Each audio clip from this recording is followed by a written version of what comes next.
Is it working?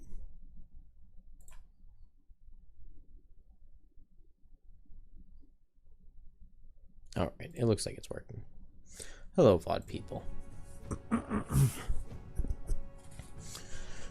All right, let's give it a go. You know, I'm just gonna spend the next couple nights. I'm really tired, but I want to get some of this in. So I'm gonna spend the next 2 or 3 nights, maybe, speed running a file up to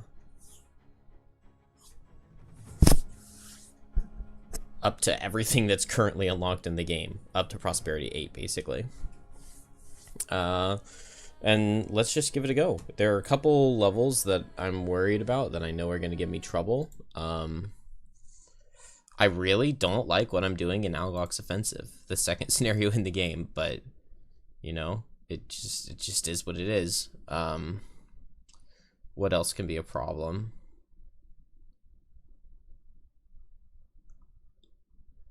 I don't love what I'm doing in Raven's Roost, but maybe it's fine.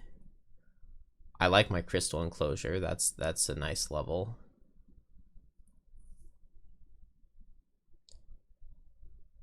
I don't like the elevator. The elevator is disgusting. I'm playing the elevator with Kelp and Meteor, and I'm trying to get between the elevator and the library. There are 15 ruined machines, and I'm trying to kill all 15 with Meteor so that it can retire, and that just does not feel good. It's so easy for them to die to hazards or die to self-destructing.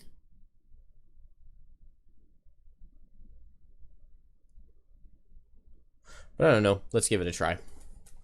Let's just give it a try.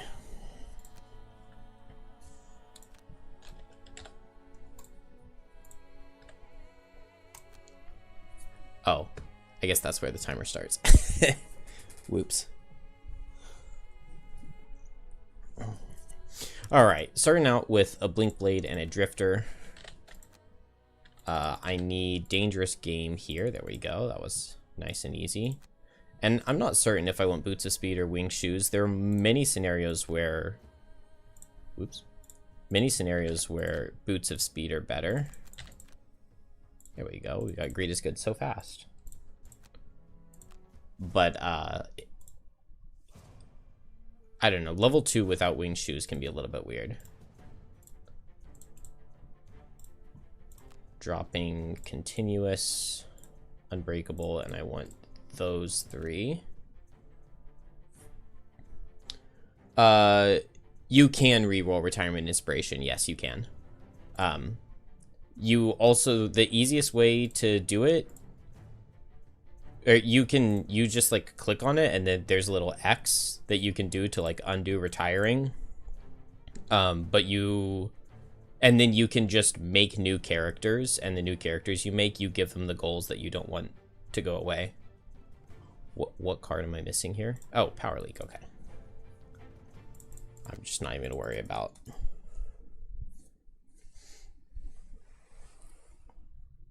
But yeah, you just make new dummy characters that take away the goals that you don't want. And then eventually, when you click the retire button, it'll show the retirement that you do want. Which is really nice because you get to see it before you... And then you can like click the X and make dummy characters. So it can end up being really fast. But then you can use those dummy characters to sell their money anyway. So it's not all bad. Well, this, I think, like, a good time for this total run is going to be, like, 9 hours. So, taking 30 seconds to make an extra character isn't too bad. Does that retaliate? No, it's poison. Still kind of sucks. I much prefer for this guy to run into Drifter so that Blink Blade gets to triple attack. Because I did attacks with bottom and top. Also, if he ends on Drifter, then Drifter can just go at 14 next turn and kill him. So, eventually, like, good runs, I think, would just reset right here, but I'm not going to worry about it. Oh, heal on the priest is super annoying. At least the guard is still alive and he's poisoned. So I can still spread damage here.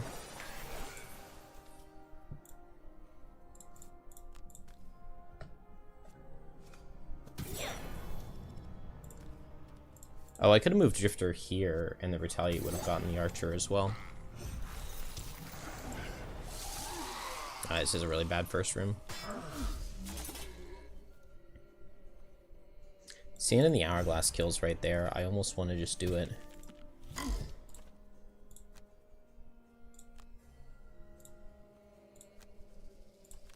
That seems dumb, because the Archer survives it. Oh, you know what? I go here, and I stand in the Hourglass here, and then Drifter goes down there.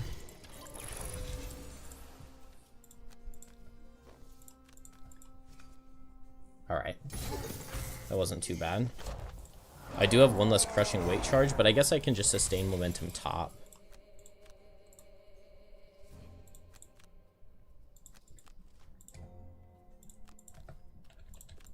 And unfortunately, picking up all the loot is really important.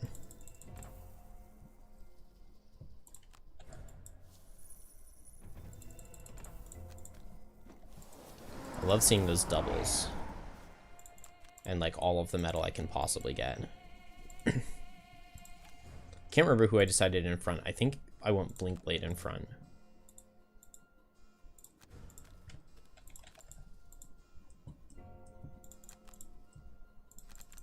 I'm gonna sustain momentum top to get an extra crushing weight.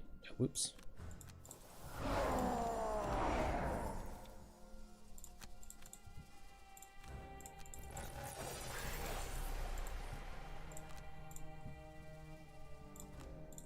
This seems fine.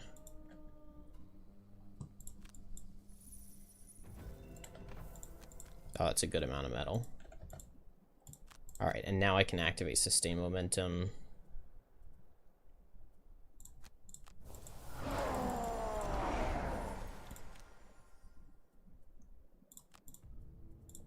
While I drive recharge. The main reason I'm activating sustain momentum here is the only way Drifter gets experience is through ticks, and I really just want... I want bonus experience because getting to level 3... Like, if I get every single experience point I possibly can, I can get to level 3 a little bit sooner. Or, like, one scenario sooner. And then I'm... No, level 2. I get to level 2 before the bridge. What's the priest doing? He is attacking. Oh, I definitely played the wrong card. In which case, I'll just do this. I meant to play Vile Assault as my top.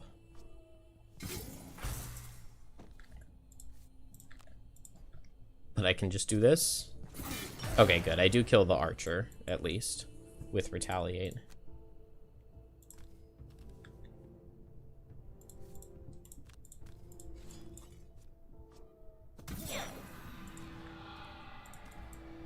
This is actually a really interesting setup here that I actually kind of really like.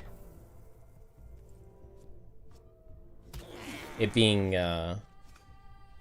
ranged card out of Algox is really annoying.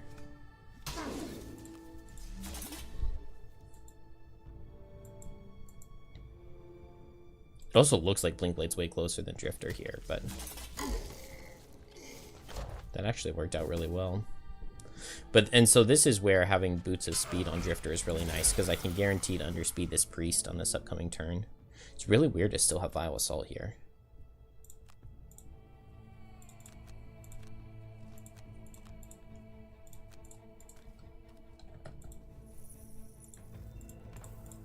Come on, Blink Blade. Pull a 0. Hey, good job. Wow, Blink Blade was trying hard. This guy's not attacking, so I think I kill him.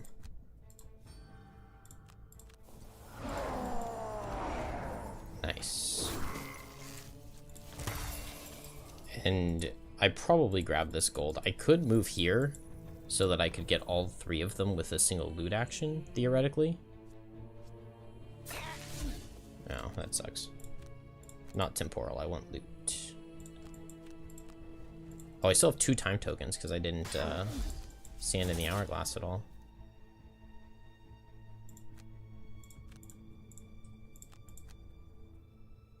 I really want to play experimental adjustment here.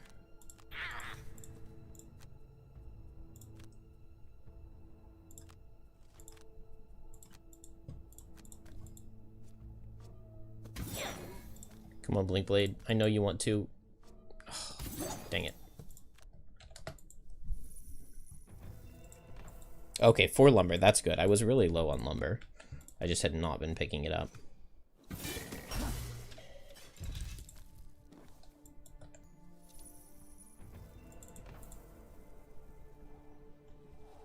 Does Blink Blade live? Yes, he does. I still even have a time token. That's crazy.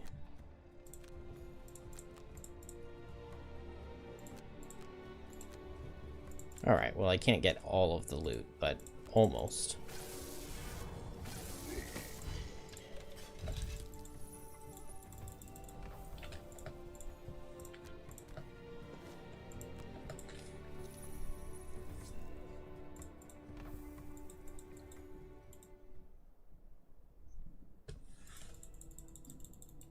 That can definitely go a lot faster.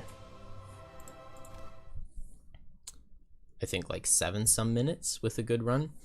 But that was a very interesting misclick of playing Destructive Fury, because it really does line things up a lot better. I think I pulled relatively well into the Archer though, so I don't think it would consistently be that good. A Valrap. I really hope they don't patch this out. But you can retire a character without having to play any scenarios with two of the different quests. Oh. There we go. And with that, I would love to be able to upgrade this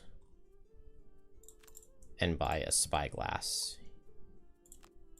on both of these characters. And we're off. Wait, is it offensive as scouting? It's offensive. It's offensive. Pushing through a set of spindly trees, you find a...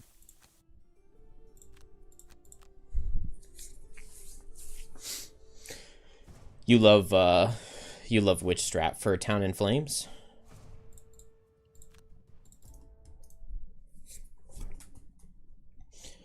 I'm in this route, I'm not sure about difficulty what I like the most. I haven't tried speedrunning higher at all. I personally have just always preferred higher difficulty runs. Like in Gloomhaven, +2 was always my favorite category. So but back when I was doing this on Tabletop Simulator, I was doing 1.5 difficulty, where I played with the penalty you're supposed to give yourself for playing solo, which is, it equates to a half level of difficulty. In Gloomhaven, it was a full level, but Frosthaven changed it to be half a level. This is a really weird lineup of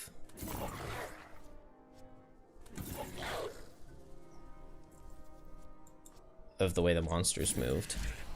Normally, they clump up here because the hounds run in quickly and the guards don't run away. And my plan is just to get a Destructive Fury off to try to get off a singular loot action. No, I can... But it looks like that's not going to happen. So I guess I'm just going to mostly rush to the end. I really want Blinkblade to not be targeted by an attack. But as long as it's not the 9 out of the Priest tier, Blinkblade won't get targeted, and I can go invisible and I can loot this real quick. And Drifter, I'm just going to go late and run up here. And then my characters can just escape. Oh, I guess Blinkblade wouldn't be ready to escape, would he? He's gonna need one more turn.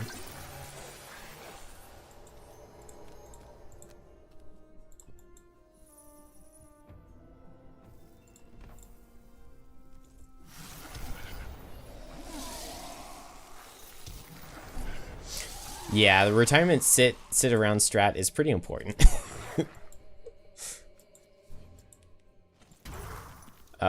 Because without it unlocks like 2 buildings, and if I weren't able to do that, I wouldn't ever get the personal quest to destroy ruined machines. Alright, I need Drifter in this hex. Unfortunately, it looks like I'm just not going to be able to kill things. Although I have to take one more turn, so I guess I can Vile Assault.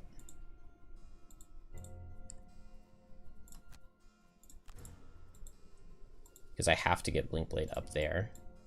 I think right here is fine for Blink Blade. But that would require moving 4. That's annoying.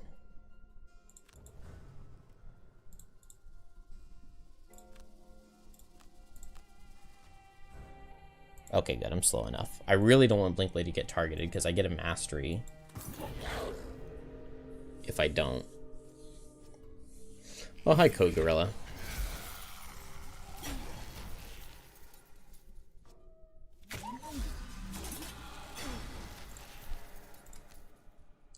Is there any chance of getting 2? No, I don't think so.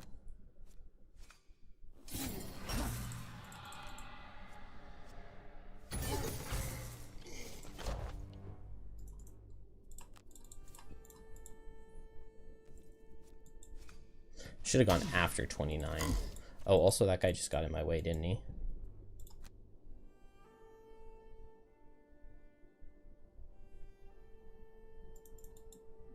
Oh, that's so awkward.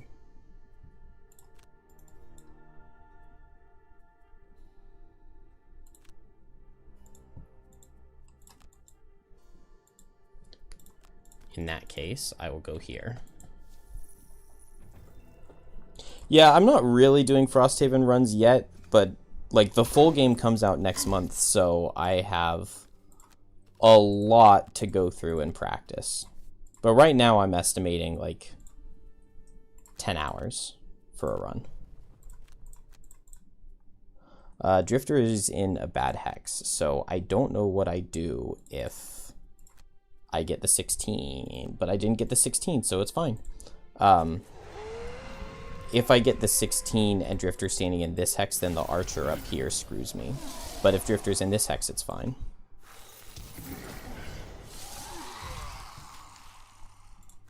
I really wanted to get a lot more loot than I did. Wait, where are my jump boots?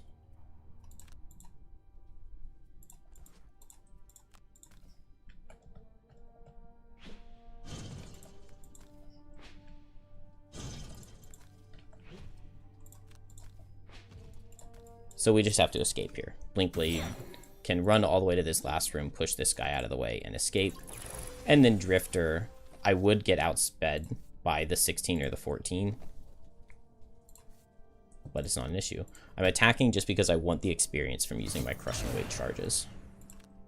Although I might not have gotten one there.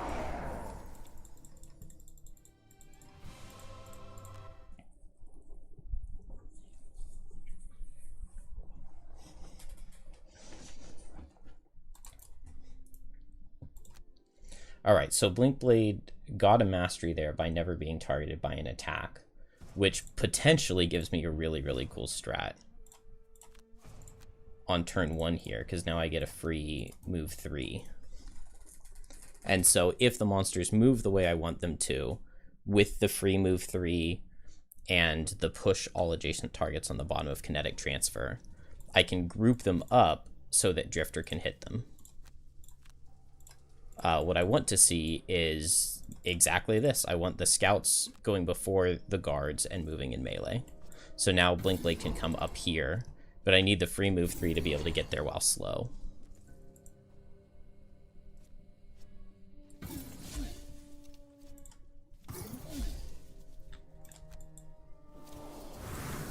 Although I haven't done this very much with Drifter as the second character. It's mostly been Deathwalker in my previous routes.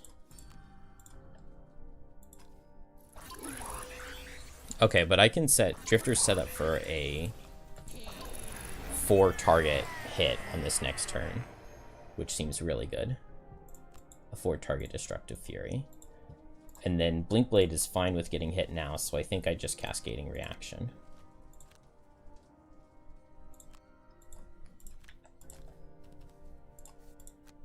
And I can poison this guy. And where am I hitting with the second hit? I think I'm just going into the Elite again. And the Drifter comes here. Let's Spyglass the Elite and crit him. Not quite, but really good damage.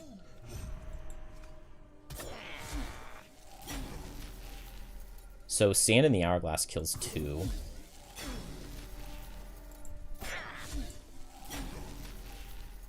If I had Kinetic Transfer... Oh, that guy missing was really annoying.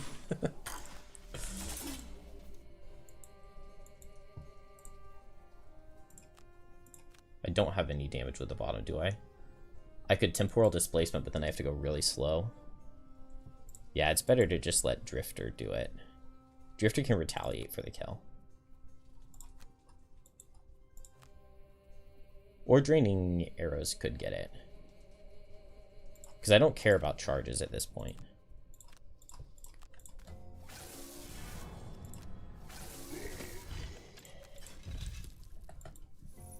Blinkblade needs gold to retire, so I want to pick up as much gold as possible. That does not help.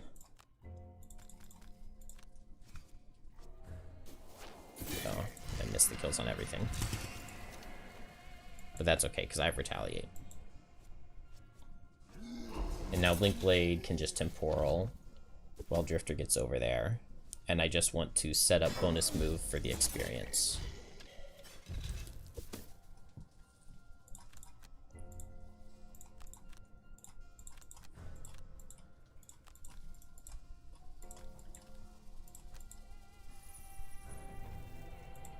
Oh, Boots of Greed. That's really funny. I love looting Boots of Greed because they give you, if you loot 2 loot tokens at the same time, you get a Bless. And very frequently, when you loot the item, you get the Bless from it, which is...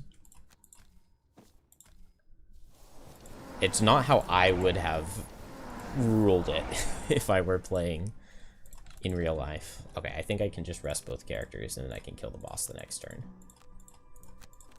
Well, not necessarily in 1 turn, but in 2 for sure.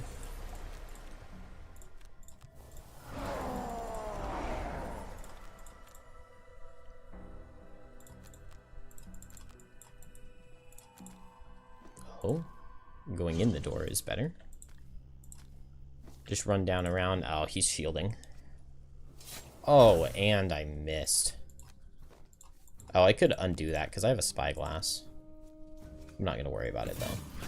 He'll die fast enough. How many charges do I have? Oh, I have no more Crushing Weight left. Yikes. And Blinkblade's going to do nothing. Save out an Inheritance because I can do the bottom loss.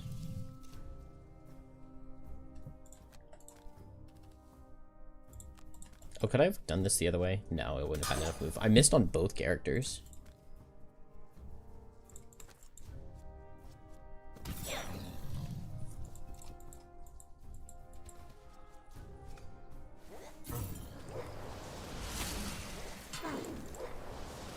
Alright, but that should do it. As long as he hits Drifter.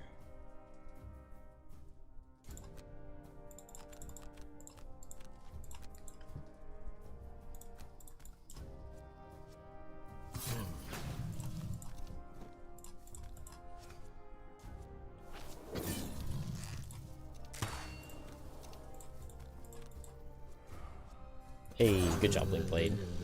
I even get the loot because of that Bless. Okay, Rockroot's good. I don't think I got any Rockroot in the first level.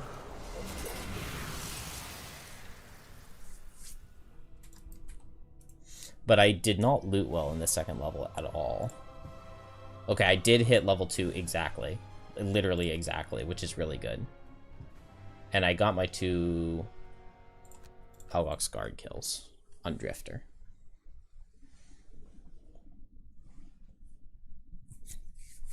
So I need to be able to build the boat right now, which takes 4 wood, 1 metal, 2 hide.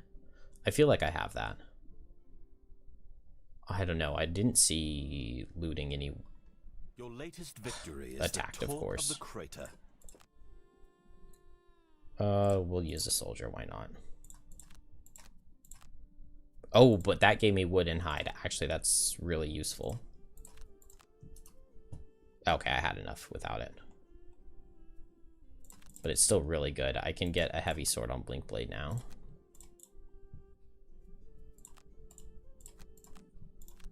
And Drifter goes away.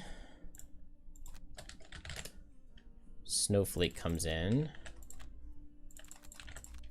I need 5 boat sled climbing gear missions. There we go. And boots of speed. And they're ready to go. Yeah, I built my building. I bought my item. We go to the edge of the world. There's a really cool strategy here. I really, really, really like this one. I really, really like it. I just need to change both characters' cards real quick. The, like, not recommended cards.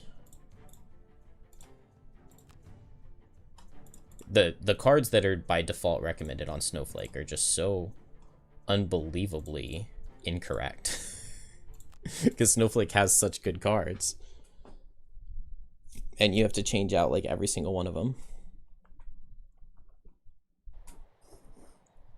But yeah, so this level is just all about getting to the boss at the end. Oh, I'm wounded. That's actually really annoying. I wish I could take the time to get rid of it, but I'll just have to make do. Yes, okay. Ideally, one of these 2 monster types stands still on turn 1. And that happened. So Snowflake is just going to move Blink Blade forward. Have I checked the available loot list in the quest info panel? For what level? A lot of my routing is very intimately familiar with the rewards available in the various levels.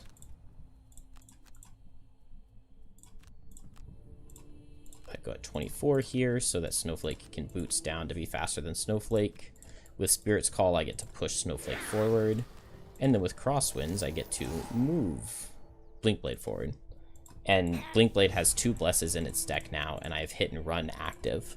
So after I finish, oh man, after I finish an action where I perform an attack, I get to do a free move 3. So that's where that move 3 right there came from. Because I finished a half of a card in Twin Strike where I did an attack. And so Blinkblade is now all the way over to the boss, which is crazy.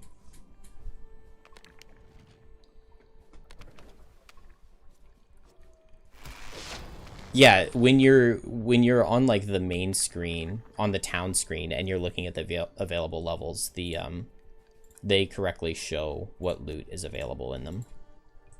What I need to do here, I think I needed to, yeah, I need to not kill an enemy on Snowflake. That's pretty easy. Yes, okay. This is like one of my favorite things.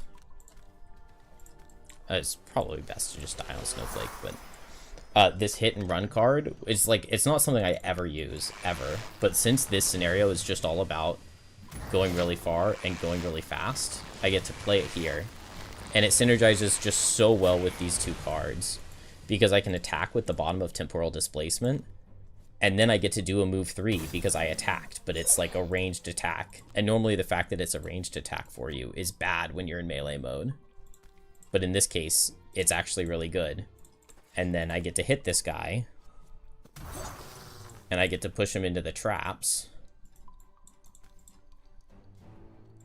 Oh, I can't push him into that one. I should have gone there. And then I get to move 3 again. I'll just grab the chest, because there's not much reason not to. And now the boss is nearly dead. Oh, the Slippery Sword blueprint. That's really good.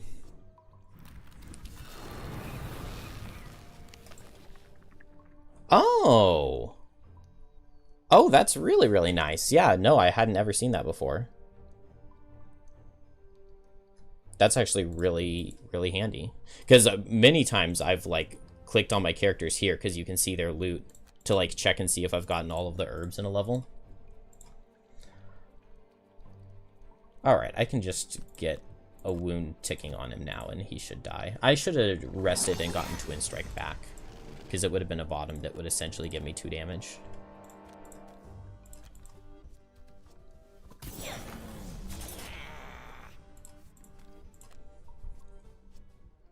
Ah, dang, just barely. If I had done Twin Strike, like I said, he would have died. But that's okay, he dies to the wound next turn. I'm not actually certain if I want to be avoiding experience on Snowflake here or not. That's something I'll try to track throughout this.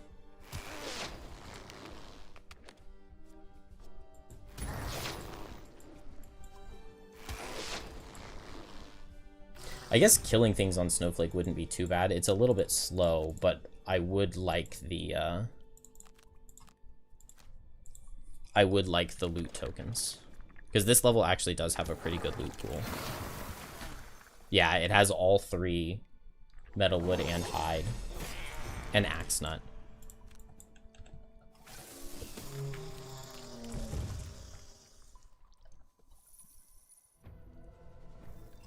Ooh, 2 wood. That's really, really good. Yes, birds, 100%. Birds in a Tempest is really, really good. I will get a lot of use out of birds.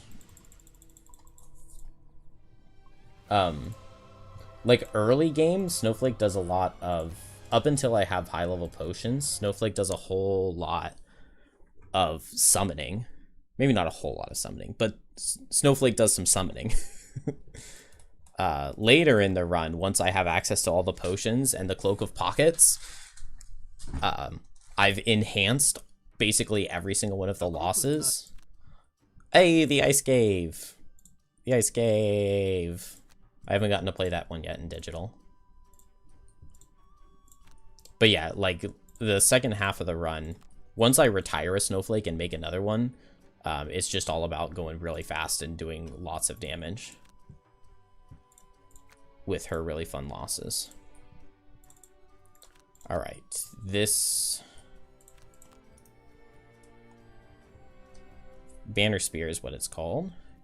Can sell her starting item to fund the construction of buildings, and we are off to the Jagged Shoals to unlock Kelp. The spotter in the crow's nest. Ooh, cargo crates. That's 222. That's so good. But yeah, I want Birds in a Tempest. It's just I don't want Snowflake to level up too quickly and mess up the monster level of things.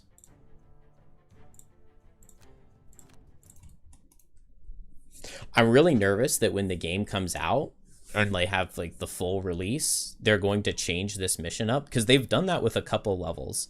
Like in one of the more recent patches, they used Dwarf's suggested fix, and it's a really good change in one of the levels in the quest line where you're the Strong Foundation storyline, where you have to like run all across the map and bring cores back to the right place. I should put Blinkblade right here, and then these guys can't hit me. They changed that to give you bonus movement. I'm just afraid that they're going to change this level as well, to make it so that you have to kill the herders. And it wouldn't be a super big deal, because I'm sure Snowflake could kill this herder, and Blinkblade definitely can kill this one by just playing Cascading Reaction with Poison Dagger, and I've got Heavy Sword and everything. Did I buy a Heavy Sword that I didn't put on? I don't remember having Heavy Sword for that boss. But anyway, we just need to sit next to the rock, and we're invisible now. And I will kill a couple lightning eels and grab this chest.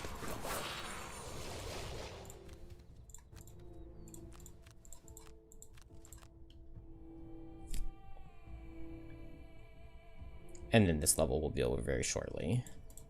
Snowflake is really nice here, though, because not only can you give Blinkblade bonus movement to get over there, but you give Blinkblade this. Oh, I definitely should have Spyglassed that. Let me...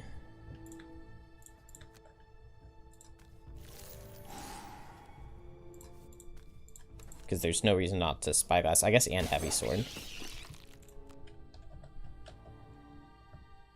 But yeah, since Snowflake can command Blinkblade from all the way on the other side of the map, it just works really well as a support here. And then I can loot, get that chest that has wood. Oh, just 3 gold from a token is not exactly what I was looking for. And it's probably safest and best to just go invisible here.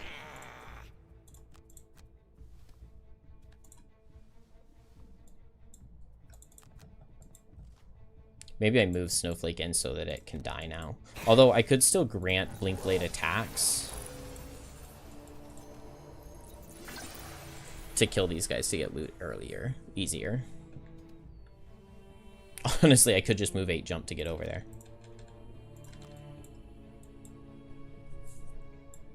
I guess maybe it would be worth trying to kill these guys to pick up a loot token or 2. I could just Blizzard this next turn and maybe get this guy. It looks like they're not killing Snowflake anytime soon, so let's just give it a try.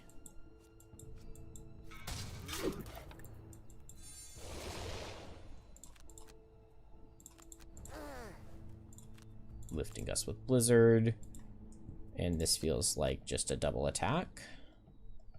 They didn't get their 82, which would have been a little awkward for Blinkblade. Ow.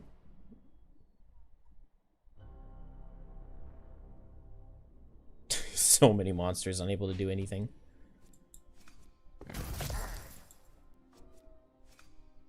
Alright, so now I'm losing time by going for this loot token. I should have gotten it last turn, because I think I could have. Okay, cool. I can get 2. Yeah, I have Blinding Vortex for this next turn, and I think I can go at, like, 20? 21. 2 hide, that seems worth it.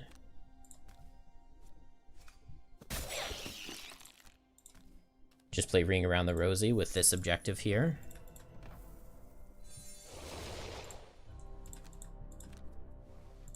Wow, there go all my heals.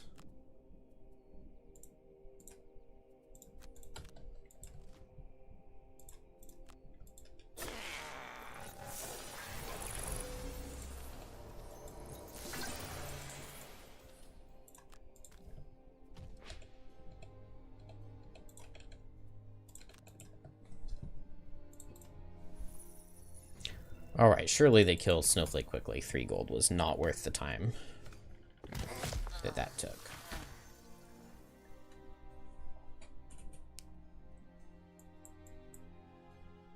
Okay, so I can just go invisible, or I can long rest and then go invisible and then step on this guy.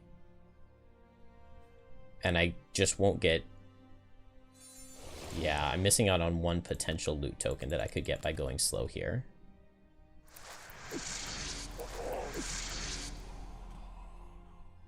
But that's okay. I won't worry about it.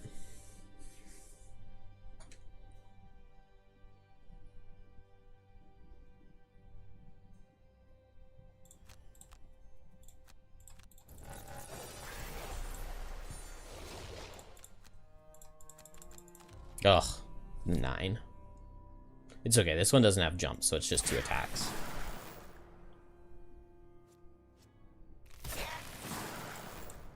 They did hit hard, though.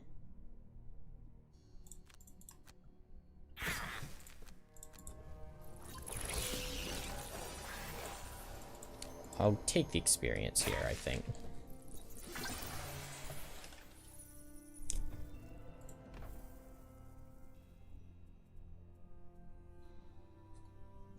It's gonna take time to make the pig suffer damage, isn't it? Okay, it plays that animation really fast, though. I don't think I've ever seen that. It's kind of funny. What money am I? I have 9 gold. I have 2 more scenarios to get up to 100. That is not good. That means that I can't afford to be building any buildings, because if I go up a prosperity, I need to get 20 more gold to retire. Regardless of... Wow, I have 12 gold. Okay. But I got the Boots of Greed. Those sell for... Oh, and that Cloak of Warding. Okay, I need some lucky events here, though. All right, Snowflake out, Drifter in.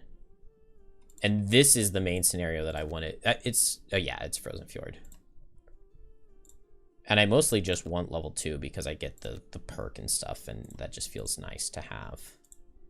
I can't build a building here, so let's... Or I can't get any benefit from building a building here. So let's build a wall. As it won't give prosperity.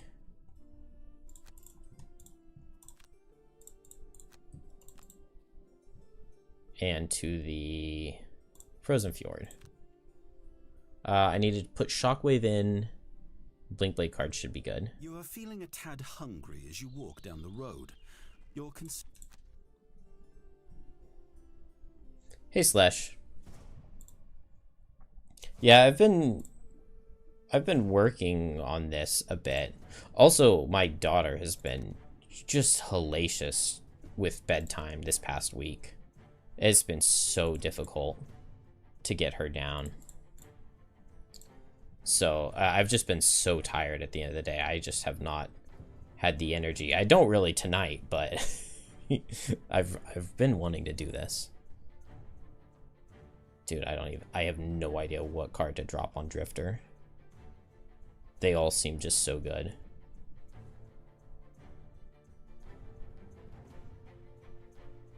I mean, it can't be Bloodletting, right? I guess I drop Sustain Momentum? I don't know. I literally don't know what card to drop. Violent Inheritance?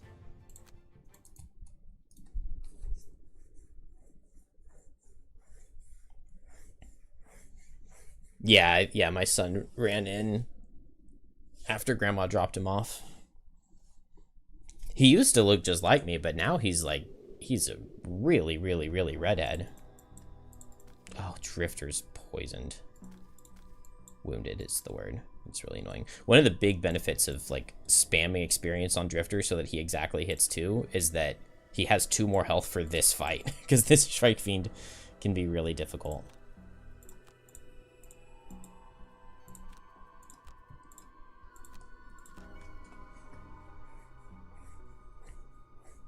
Casually, you drop Violent. I think that I mean, at least for this scenario, that seems like it should be the play. Man, this is such an annoying card. Gosh, they do so much damage. And now I'm like not even in range to hit him with Drifter.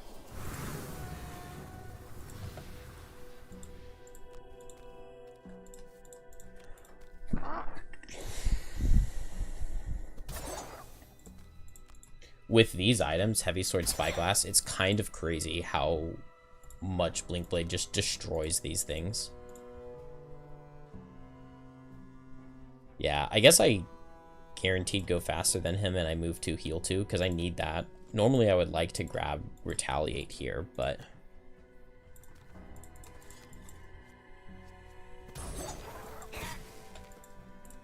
Come on, Temporal, don't miss. Hey, good job, Blink Blade. 2 turns. Meanwhile, Drifter's getting its first hit in now. Oh, that's a +2, though. That's really, really nice. Unfortunately, he does get to run away from me with this.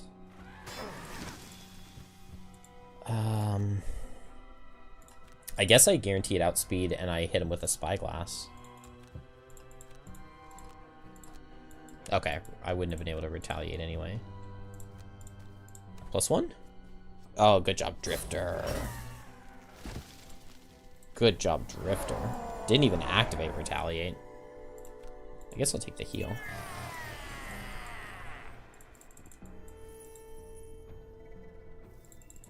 $3 gold. Why do I keep getting just the useless? Let's go ahead and activate Retaliate.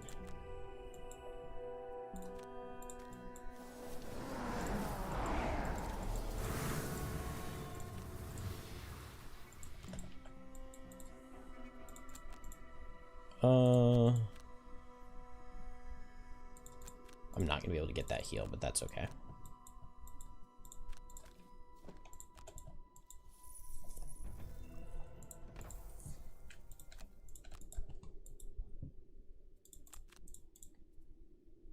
Oh, I could have gotten it with Violent Inheritance.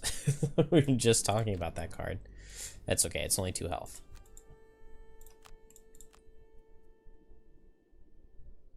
What do I drop on Blink Blade? I wish I had this mapped out better. Power Leak doesn't seem like I need. It would be kind of nice opening this door because the imps are really far away. Man, it takes Drifter so long to be ready to go. Because I really want a long rest here. I guess I just heal up.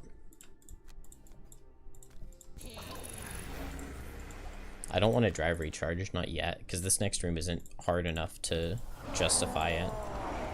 Oh, did I drop? I did drop Sustain Momentum.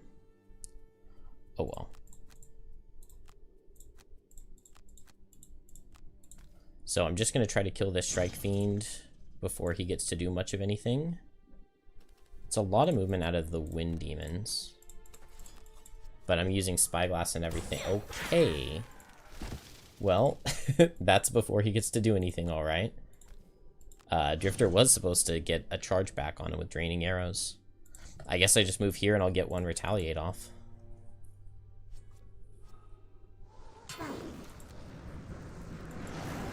Oh. Okay. I guess I hope they're melee? Sand in the Hourglass would be really good. Yeah, I actually literally don't have a good... There we go. Blink Blade can go invisible on this guy to kill him, which means that Drifter instead just runs fast in this guy's face. Good. I don't have to risk anything. I can just get guaranteed kills. Yeah, Blink Blade has done like 3 attacks and killed 2 Shrike Fiends. Oh, I definitely should have Spyglassed that, but it didn't matter.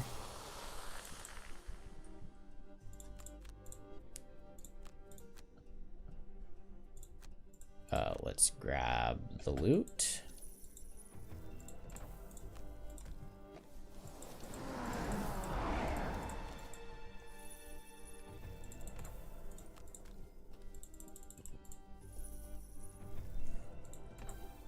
Man, I am not seeing herbs like I would like to. Can Drifter reach Blink Blade? I think it can. Yeah. Now this is where I was thinking I didn't really want to drop Sustain Momentum.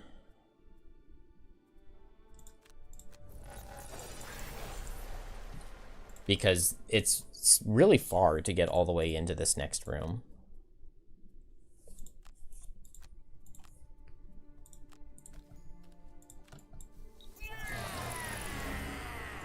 But Drifter still has all of his losses available for damage. So it shouldn't be an issue. And healing and shockwave. Like, Drifter's in an amazing position here. I think I'll just start with a No Remorse. What am I crushing weights? Yeah, they're really good.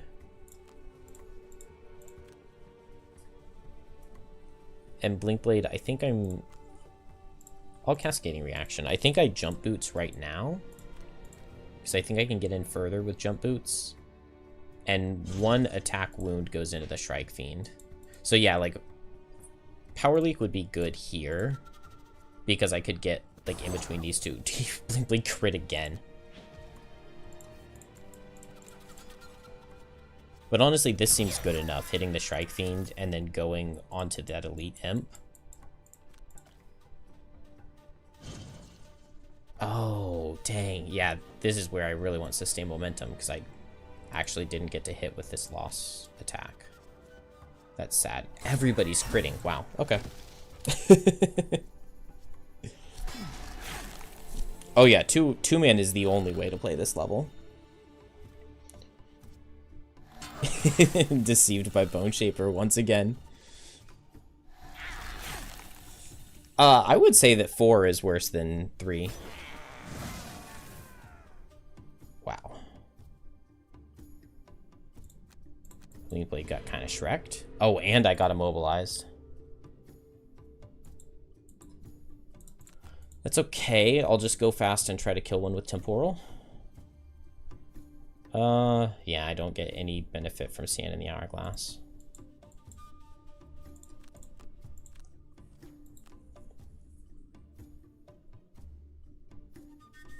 Yeah, exactly. Shrike Fiend's multi-target is just disgusting. This guy's only moving one. Dang it, Blinkblade. Oh, if only I'd saved the Spyglass. Okay, I'm not gonna get brittled again, though.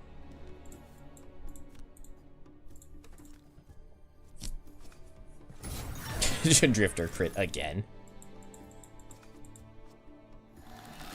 I wish I had noticed that this guy was immobilizing last turn. I probably would have...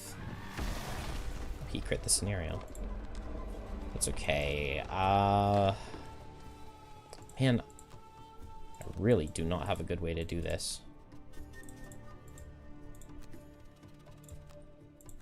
I should have moved Drifter up one more last turn. I would have gotten one more loot token.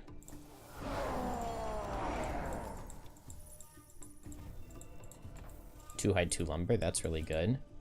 All right, Blinkblade, don't let me down. Attack for 3. Good job. I guess I could leave this Shrike Fiend alive. You know what?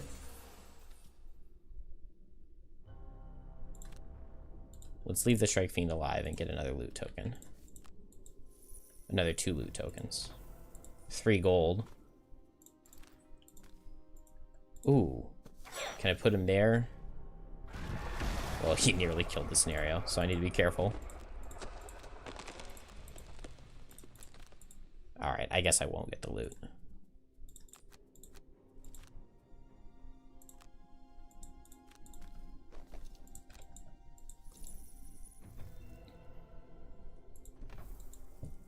Shrike Fiends do kill skeletons very quickly. It's very sad.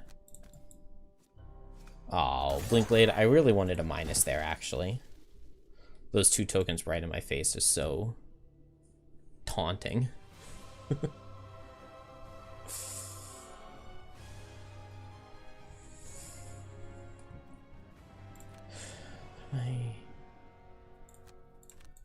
Oh, I got Miser. Bone Shaper does have a really nice modifier deck.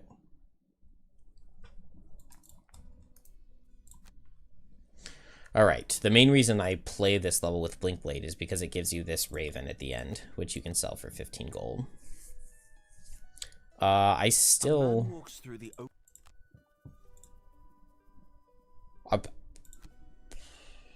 I have just not looted any gold. Wow.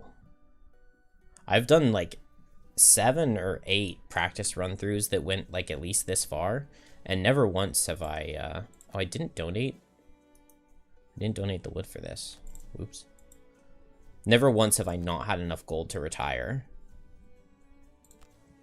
Which it looks like I'm going to be very close to. I play one more level. Yeah, I'm at 56, 64 after I sell this. Okay. We just need to get some loot. We can do it. Put in a snowflake. I don't know what snowflake got this from. We'll take extra +1s, and I'm playing this level with 3 characters. Because everybody gets good progress on their goals. Snowflake needs to play boat sled climbing gear missions, and this is a boat. Glacier has broken apart ahead of you, and treacherous chunks of ice dominate the path forward. Blinkblade needs gold, and this level gives a bunch of loot tokens, and Drifter needs to kill clock rushers. So it's just a good level for everybody here. I don't think I need to change any cards. So we should just be good to go.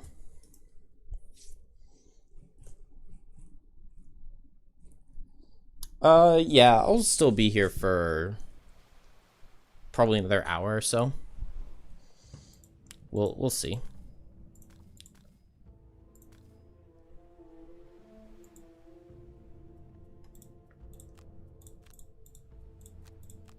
All right, so Blinkblade's going really deep in.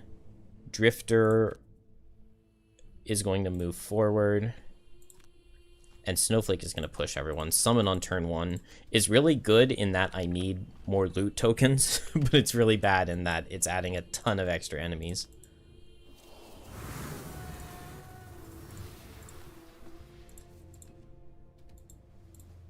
Alright, so I'm summoning this fox here. The fox doesn't really do much, but I don't really have much better to do with Snowflake, and it puts a bless in Snowflake's deck.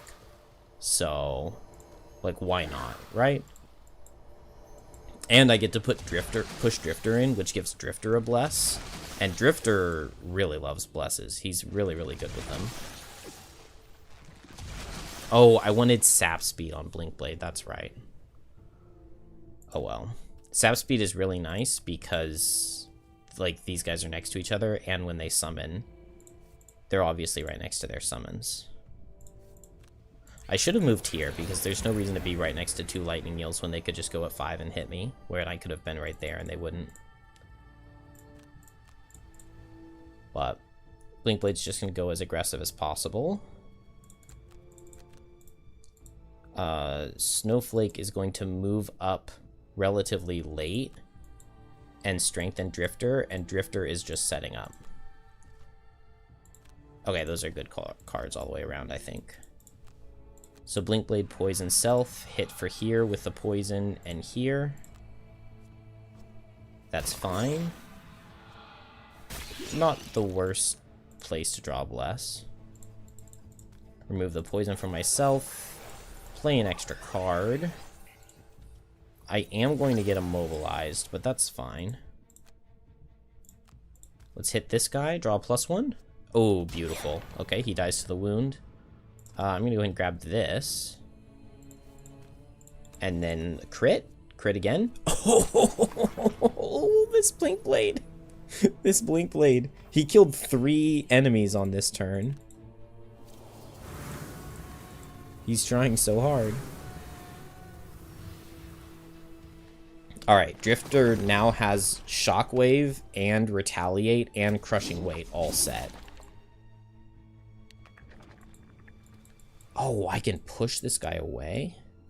Ah, he's hitting me for 0, though.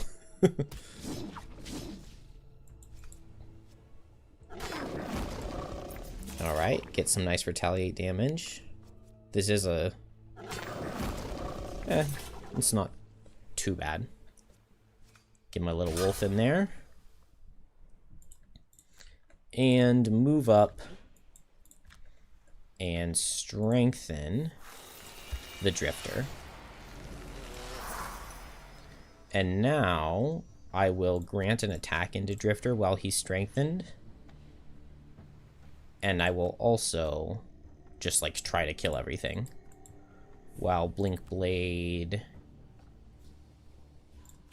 just does what it can. So let's hit this guy. What's he hitting me with? He's hitting me for 3. He has move 0. I'm fine with getting hit for 3, though. Or I could just draw a +1 at disadvantage. No, not quite.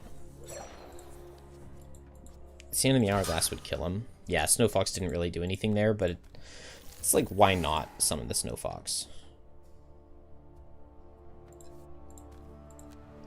Alright, so Crushing Weight gives me bonus damage, and then I get the Shockwave damage.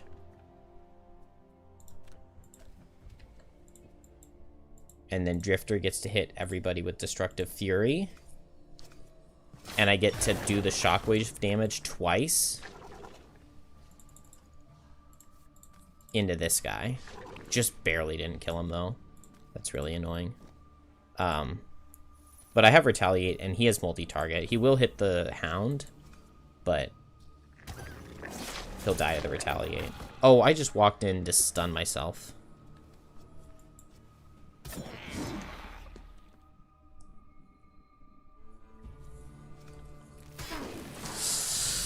I just walked in to die and stun myself. I do have the Hound, though. So the Snowfox will go in and get some work done. And then Blinkblade, I guess I just play it kind of safe.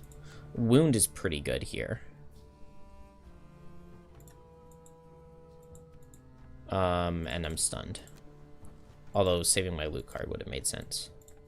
Please don't miss. Good job, Blinkblade. I just stay right here because I get 2 loot. Really annoying that they summoned on turn 1, and then 2 loot tokens only gave me 9 gold. Really would have loved to have seen bigger numbers there.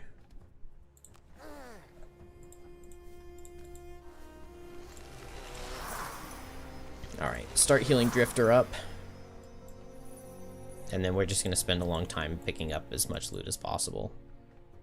I don't think it makes any sense to have anybody go help Blinkblade at all.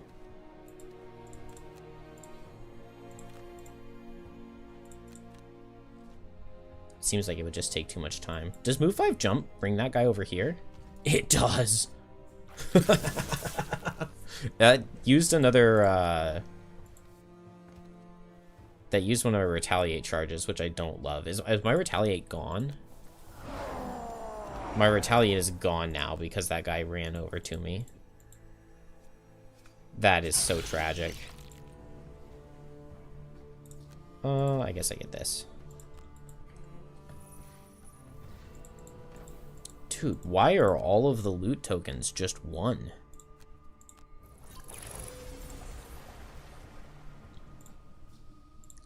Alright. Get a wound on that guy. I might as well go late, right?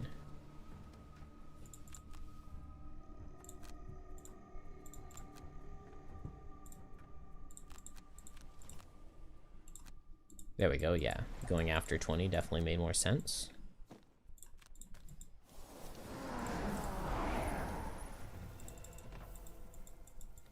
Arrowvine's really good. I don't think I had any yet.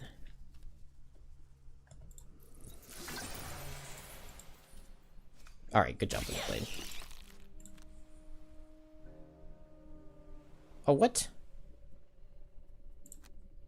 Why? How did I click on my winged shoes? Oh, just skipping the prompt.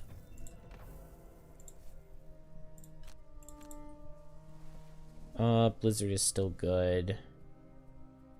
What do I not need? Crosswinds, I guess?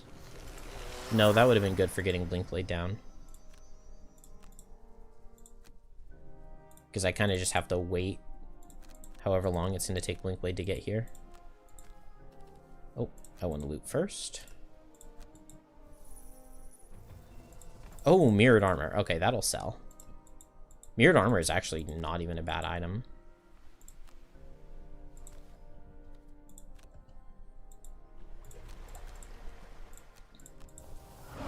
Unfortunately, I don't have any cards to get Drifter charges back. That should maybe be something that I change.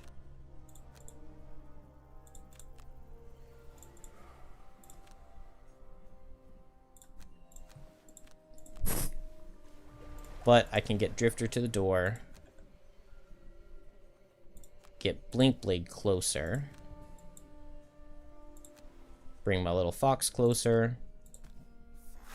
And strengthen the Drifter again. Oh, I didn't activate Snowball. Well, I guess it's fine. We'll just go without Snowball. What's the worst that could happen?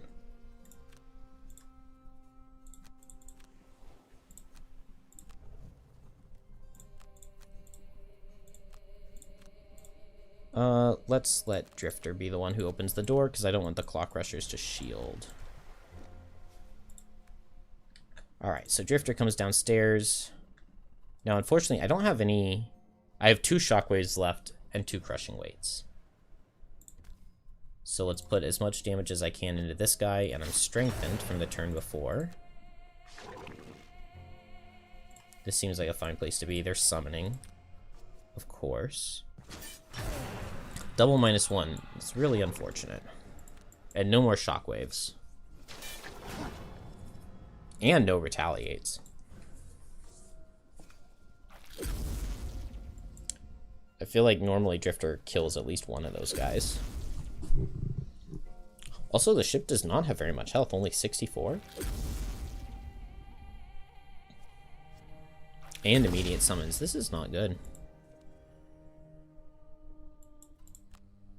Alright, let's go here. Oh, wait, no. White wins.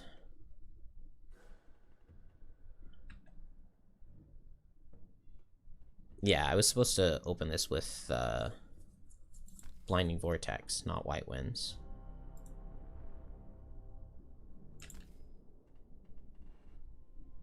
I guess right here makes the most sense.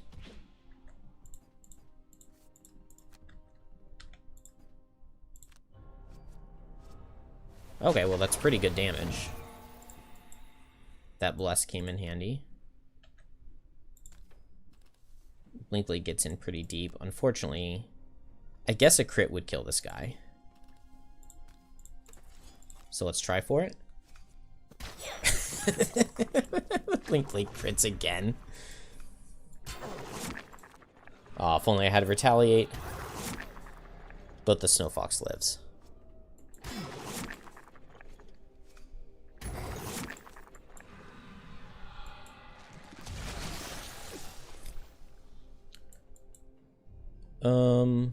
Okay, yeah, Whiteout Snowball is really good here. I just don't get the ice for Blinding Vortex on the following turn, but that seems okay. And then Blink Blade. I'll just throw out as much damage as I can. I could even double hit this Wave Thrower. Similar thing with Drifter, right? Just find whatever damage I can wherever it exists. Do I have a single charge? No, I don't. Mirrored Armor, I suffered 2 damage. Yeah, let's use it.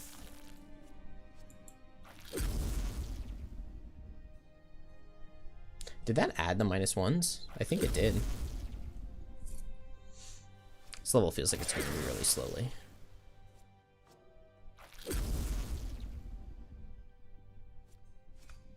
Snow Fox goes into the wrong guy. Alright, I have Snowball now. So I can start stacking up damage. Did not go right, but I got my added element. Oh, I can move this guy over, and that gives Blinkblade one more piece of loot, because Blinkblade's going to hit him this turn. I guess I can hit him with this, and I could draw +2? No. But I can hit right here, and I can draw +1. There we go. Easy. And now a 0 kills. Oh, so close. Now he dies to me going invisible, or by an inheritance.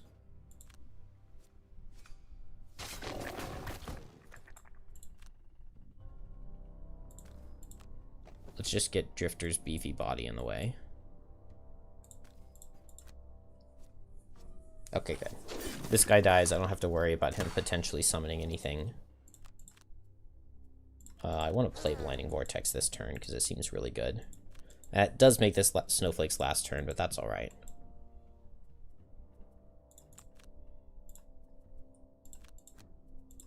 Feels like I cleaned this all up in 2 turns. I do not mind this Lightning Eel going fast and hitting both here.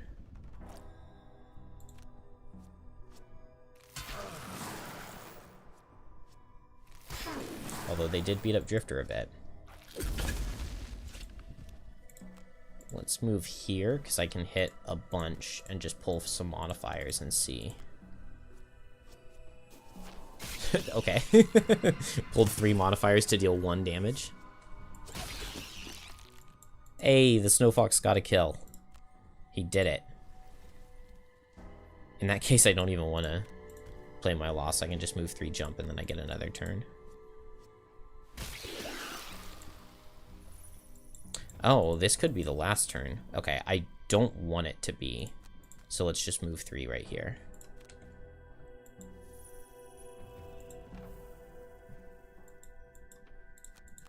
I think I go fast.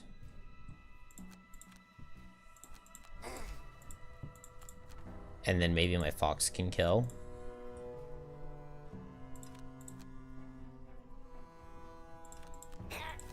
Ah, dang.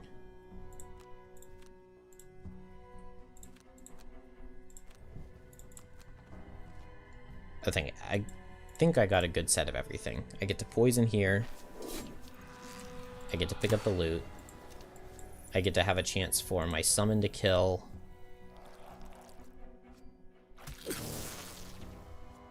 Which he does. And now I unsummon him. I say, good doggy. I pick up this. And Blinkblade gets 3. Which is good, because I really needed that. And we only left 1 behind. 15 gold is... I would have liked better than that, but I guess it's acceptable.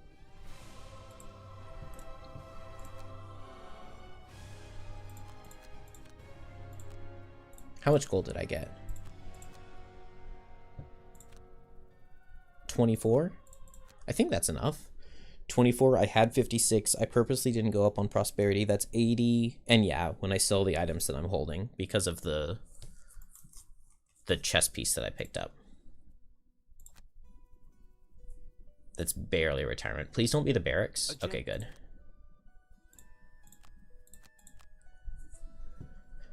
Alright, so Blinkblade, there's no point in doing anything before I retire. Because, yeah, I don't have any herbs. So I can just sell.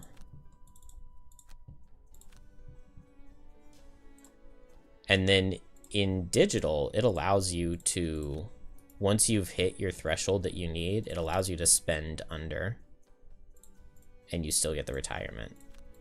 So I can go ahead and donate my gold for these. Unfortunately, I don't have anything else that I can donate for. Oh, man, I need the town to be higher, or I could spend my 10 there.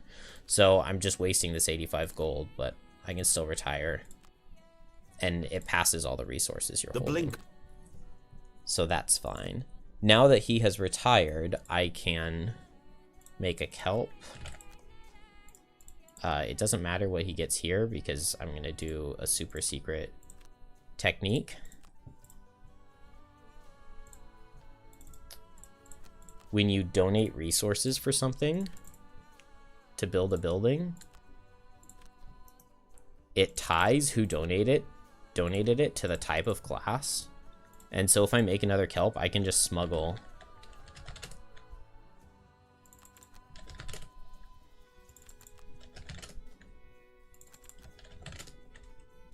Come on. I want 8 wood tokens. There we go. Oh, dang it. I did all that, and I forgot to... I need to get rid of Drifter's boots. Drifter's only playing 1 more level, because he has now killed 2 Claw Crushers, 2 Algox Guards, and he just needs 2 Bolt Shooters. So he doesn't need his boots for that.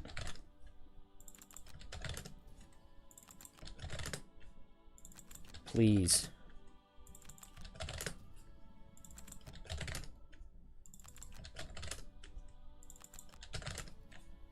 Have I seen it? And I need 8 wood tokens. It's cursed. We're gonna go back here. First try. Nope. Second try. There we go. And then I click on the wrong boots. I really wish we could keep this 10 gold for something, but there's nothing that only costs 10 gold, so I have to like go through that convoluted process to steal the 1 metal so that I can buy a spyglass. All right, we get to hit level 2. Nope, not tornado. I want birds. Grab this. On kelp, we want to start with 2 trophies. Where am I going? The Crystal Trench. Okay. So I need to make another character. And this Blinkblade needs to kill... No, I need to get herbs. Not kill 15 imps. That's the next Blinkblade. What am I doing? Not an Amulet of Life.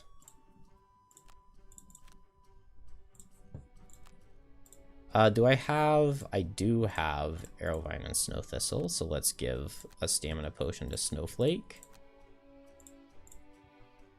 And get the Head Start perk. And I can still build a building. Let's build the logging camp.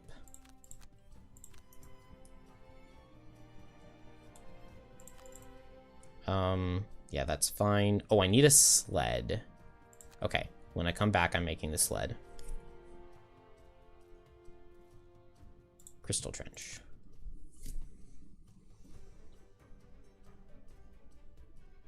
Just outside Actually, no. I want gold on Snowflake at this point. She's going to need a bunch of gold when she retires to buy a whole bunch of enhancements. And this is a new Blink Blade, so I need cards.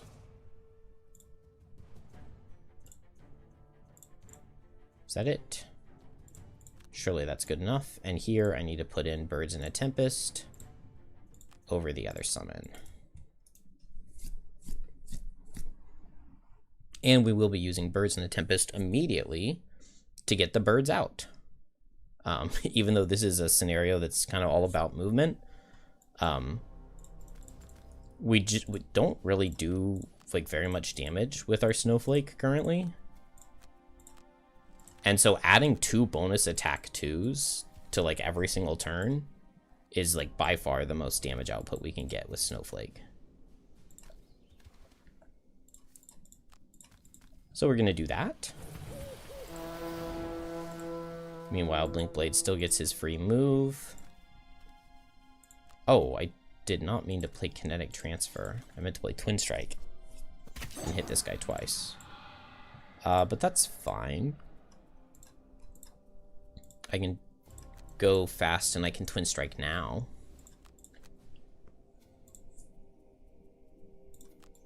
It's a little awkward for the birds, but they both get to hit this Snow Imp, so I think it's fine.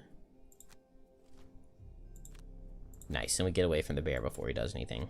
Oh, not where I expected the owl to go, and they didn't pull very good damage, so they might be dead. I can't miss now, and I guess Snowflake has a better deck than Blinkblade. There we go. That's how you do that. Good job, Bird in a Tempest. Let's attack this guy and kill him. No. Blinkblade, why? Okay, let's hit... These guys are hitting for 1. Let's kill the bear. If I had done my attacks in a different order, I would have killed 2.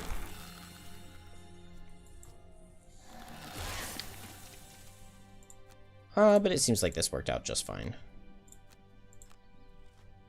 Oh. Boots? We can go at 1. Come on, birdies. Yes! I'm critting so much. Insane.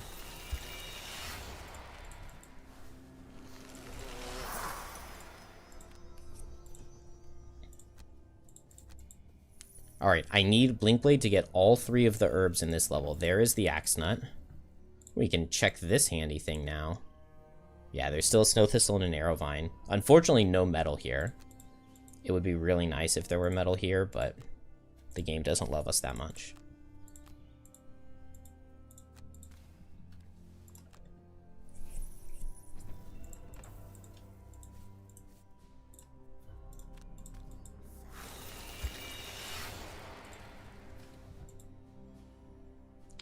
Let's get slightly closer. Do I snowball now? I think I can just snowball now.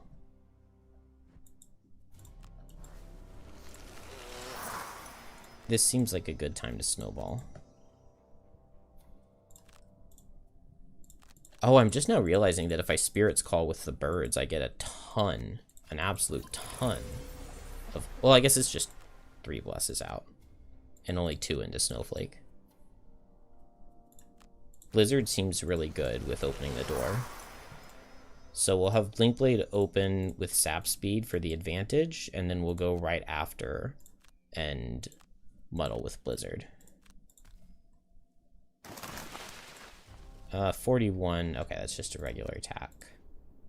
And it is attack out of the Snow Imp, and it's going to use my element. Blinkblade crit again.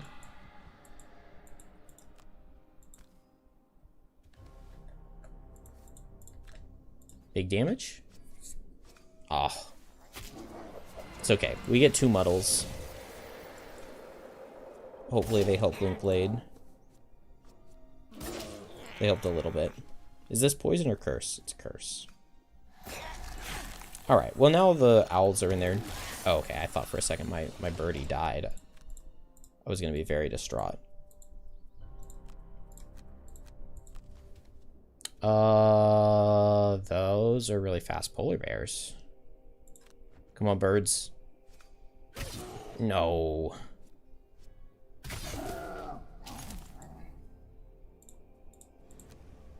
Oh, wait, but I can move Blink Blade out of the way with this. And then he'll target... I mean, he'll target my bird, which I guess is worst case scenario. But Blink Blade survives. And now can hit both. Oh. Okay, never mind. Never mind. Never mind, that worked. And I guess I just go to the end now, right? Like, what else would I even be doing? Do I have a loot card here? No?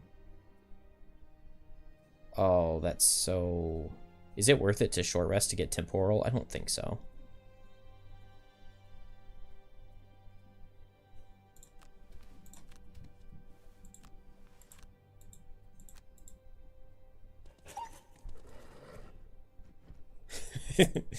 The Blink Blade has done well for himself, that's for sure. What's this polar bear doing? He's standing still. What a bro. And yeah, I have snowball charges. I think I have one more, right? Yeah, I do.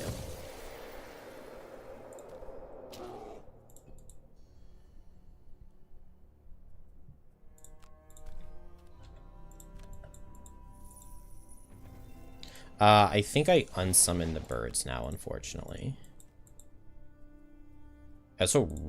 Oh yeah, I can just attack with Spirit's Call.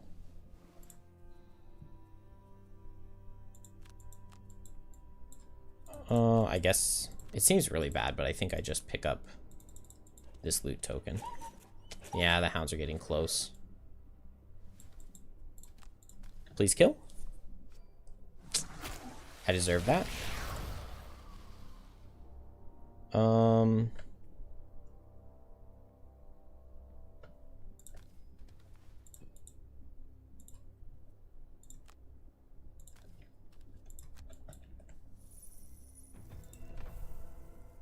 So I guess I needed to drive recharge Blink Blade before coming in.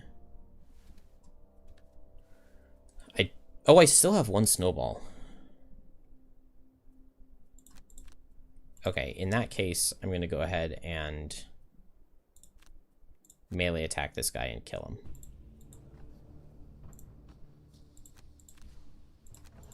And here I just go as far as I can.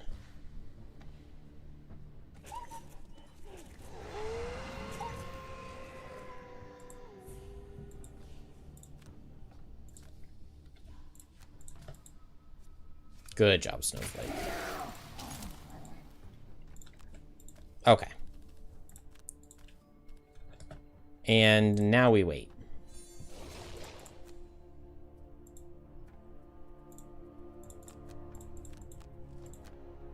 So this Blink Blade needs 5 herbs to retire. This level has 3 herbs, and it has infinitely spawning enemies. So...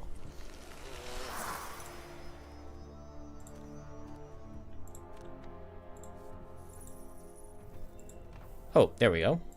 There's the Snow Thistle, so I just need the Arrowvine, right? Yeah, the Arrowvine's still in there.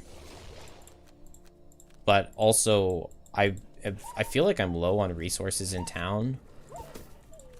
This is actually really handy. I don't need the gold piles, but I would really like... Yeah, I would like the wood, the hide, and the Arrowvine.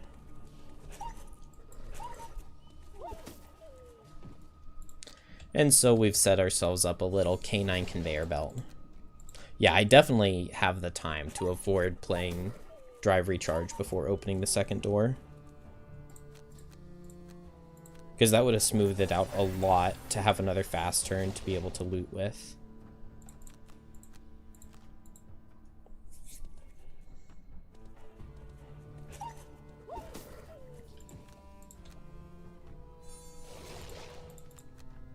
Oh, I dropped kinetic transfer. That's fine.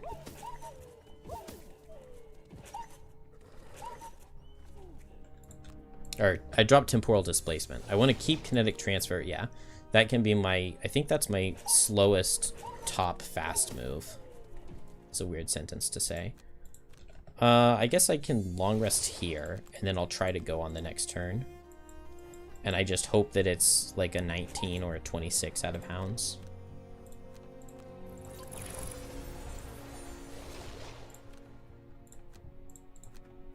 There we go. I got fast. Do 2 die? Oh, he's 1 hex away. Alright, well, let's see.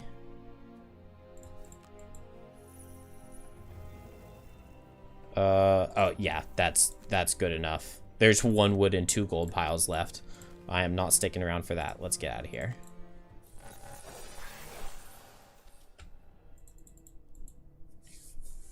I really lost 4 minutes on that? That's crazy.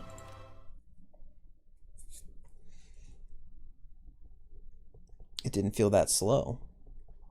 But I guess, yeah, if it took 16 minutes, that's pretty slow. I did spend a long time in town. I was very discombobulated with it.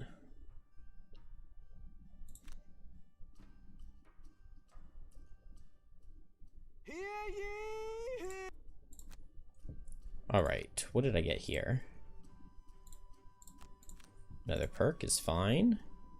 We get to play a level with kelp now, and I need the sled. I don't have metal. Do you guys have metal? Somebody does. Drifter has it. I also can donate Drifter's gold for this trading post. And I can buy a metal. And we're going to use that metal. No, I don't necessarily need... Oh, I can get a heavy sword for Blinkblade. That actually sounds really good. Yeah. That seems worth it. Alright, off we go. I need to be upgrading Alchemist, I think, is my next goal. What level is it? The Frozen Crypt. I love this level. I could click the left option there, but it would give both my characters 10 experience because Blinkblade is experienced with fire peppers or something like that. Okay, we take out all of the invisibility cards because, ew, who would want to go invisible? Not me. And then Blinkblade cards should still be good. And I just want to not see invisibility out of Ice Wraith on this first turn here. Everything else is fine, unless it's their 95 into their 13. I guess they also can do a lot of damage and just kill kelp, and that's really annoying.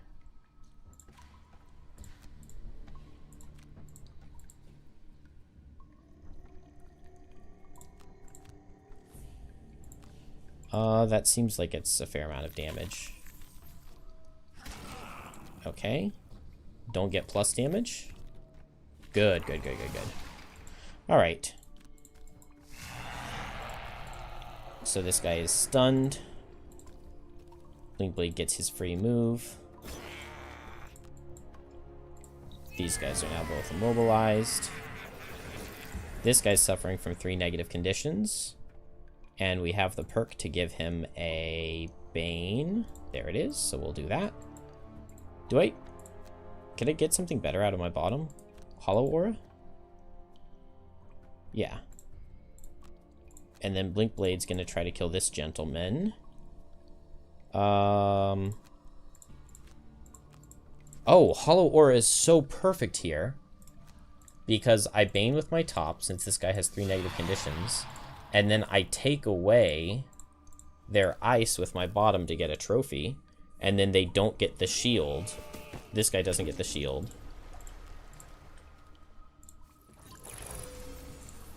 And I get to poison him. Nice, that worked out so well. And ideally, this gets a 0. Not that kind of 0. Not the miss kind of 0. That's okay. I mean, now maybe I can just kill it with kelp. I would really like for him to die to the wound. I would really like for Kelp to get the trophy. Let's spyglass that. 0. Okay, I need a +1, but at advantage? No, okay. Well, Kelp doesn't get the trophy. That's fine. Blinkblade needs as much of the loot as possible because I need both of the herbs that are in the loot pool here. I don't, like, need it. It's not the end of the world if I don't retire, but it's really nice if I do get both of those herbs right now. So show me Rockroot. We want Rockroot and Corpse Cap. Nope. There are 2 of each, and there are 20 items in the pool here. I believe there are 2 of each. We can check really quickly here. Yeah. 2 of each. No hide left.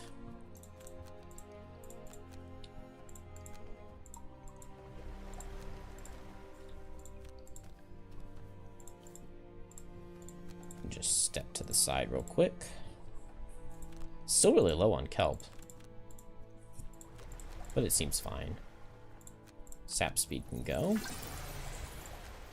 I also never played the bottom of... Oh, never mind. I don't have it. I have 1 less trophy here than I normally do. I'm going to assume that that's fine. Oh, I also forgot to... Okay, good. Yeah, I need to do all my attacks at advantage. I did 1 more attack than I normally would. But it's fine, because I did it at advantage.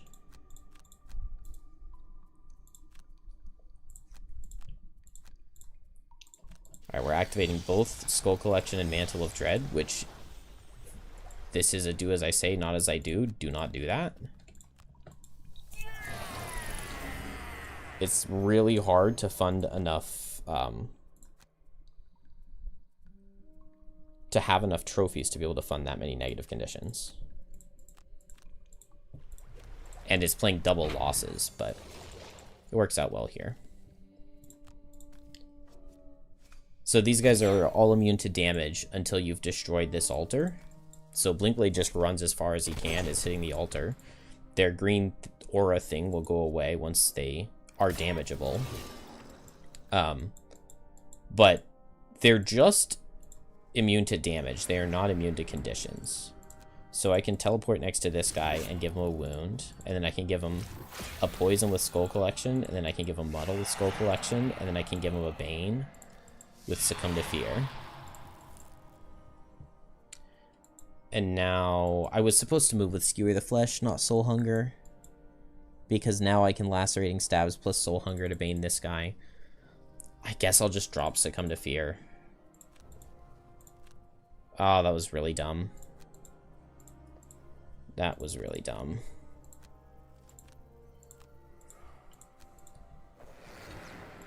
So Muddle this guy with Mantle of Dread, wound him with Lacerating Stabs, Bane him with Soul Hunger. And hopefully this attack kills. No, it misses.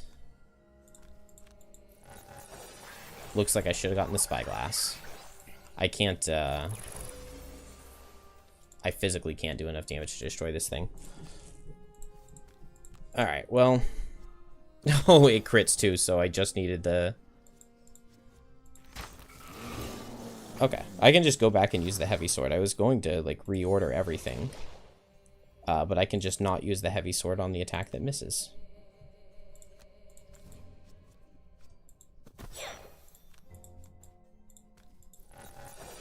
I've never not destroyed this altar before.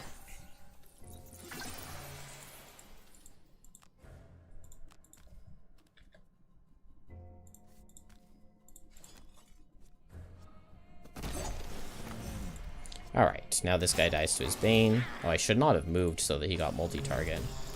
That guy dies to his Bane.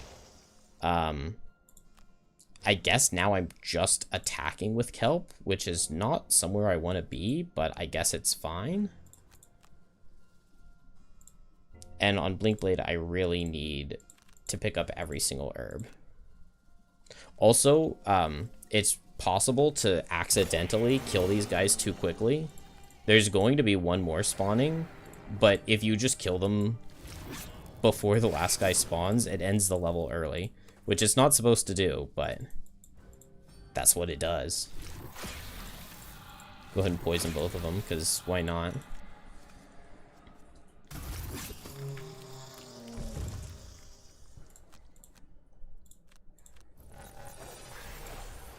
Alright. And here, I can't attack or I'll fail my mastery, so I'm just going to long rest. And on Blink Blade, I'm just going to pick up the loot.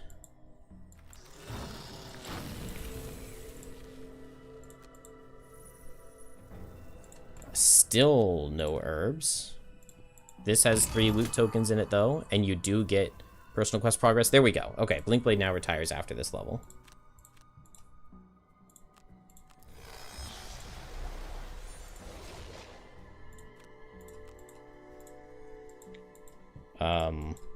One, 2, 3, 4, 5.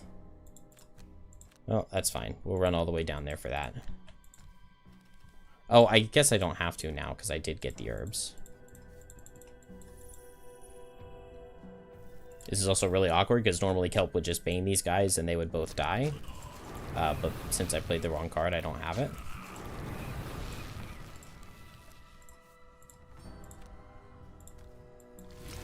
Let's go for the kill on this one.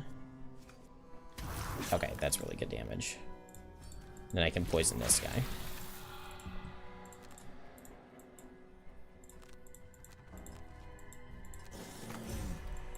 Does Kelp live? Yes, he does. Oh, no, he doesn't.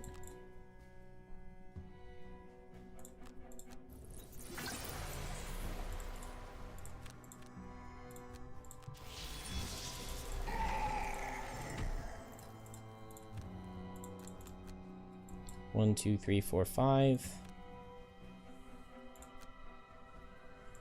Honestly, I'm just gonna go slow and do this so that I can blurry jab this guy next turn.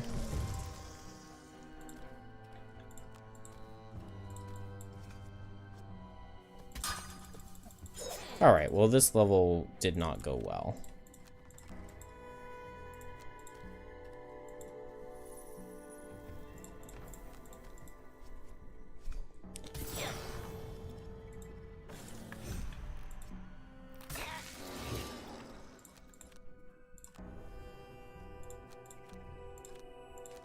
Hopefully this kills. -1 will kill. There we go.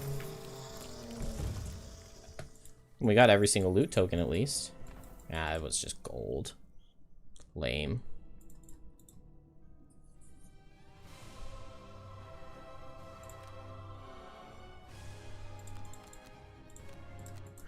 Where am I going? Ancient Spire. Okay. So this Blink Blade now is retiring, and that gives me 15 inspiration for a bonus building. And I want said bonus building, or bonus retirement, to be the Strong Foundation quest line. I need it to be exactly that one. Ooh, we can bet resources. Definitely low on metal. Yeah, let's just do double metal.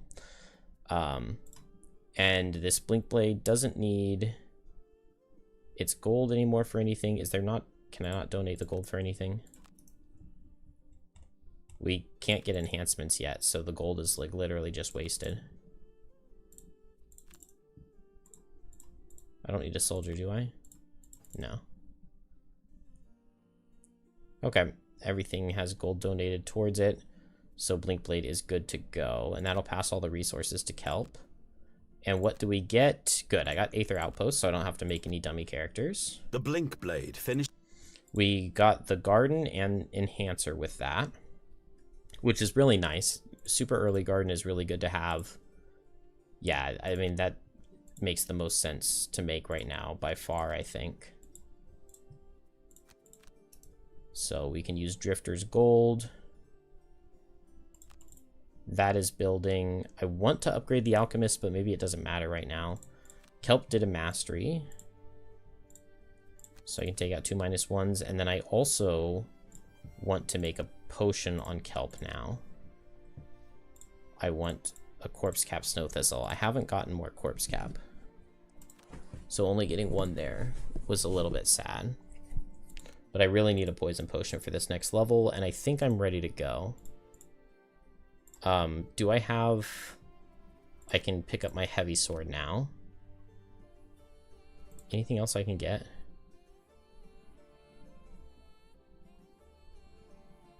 I don't think there's any point in anything else. And to the Ancient Spire. So I need to kill bolt shooters here. That's the only thing I need. You encounter a young... Oh, man. Okay. Well, I lose the heavy sword that I just got.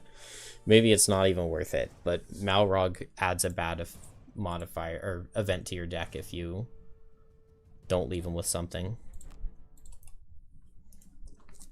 I just spent my hard-earned resources on that heavy sword. Alright, Drifter needs to kill 2 robotic bolt shooters, and then he retires as well. And so... Oh, this is a different lineup. The last couple times I've done this, I've done it at 4-player. And the positioning here is different.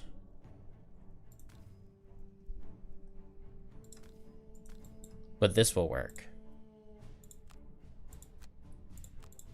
3-player is the ideal player count.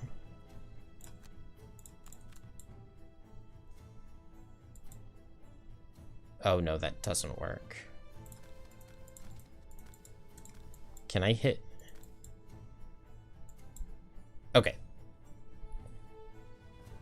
That looks good to me. So with Snowflake, I can just White Winds and hit one of these guys. And that does some damage. And I can push Drifter forward. And I can push Kelp forward. And then Kelp is going to teleport to this boss. And deal 2 damage to him. And use the poison potion on him. And attack him for 2. Hey, there's that blast from Snowflake.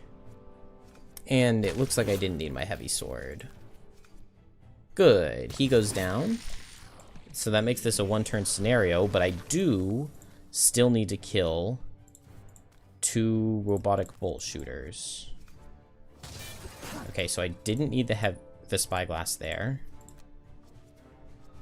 Oh. What a blessed run.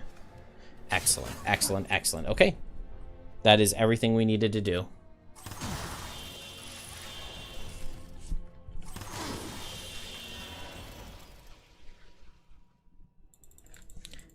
And Drifter gets to go home a champion. It's a boss fight. That looked like a boss fight, didn't it?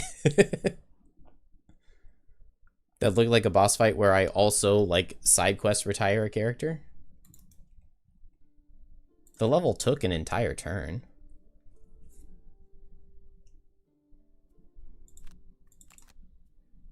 Oh, nice. Yeah, and I bet the resources on my success, so I get to give Kelp a ton of stuff.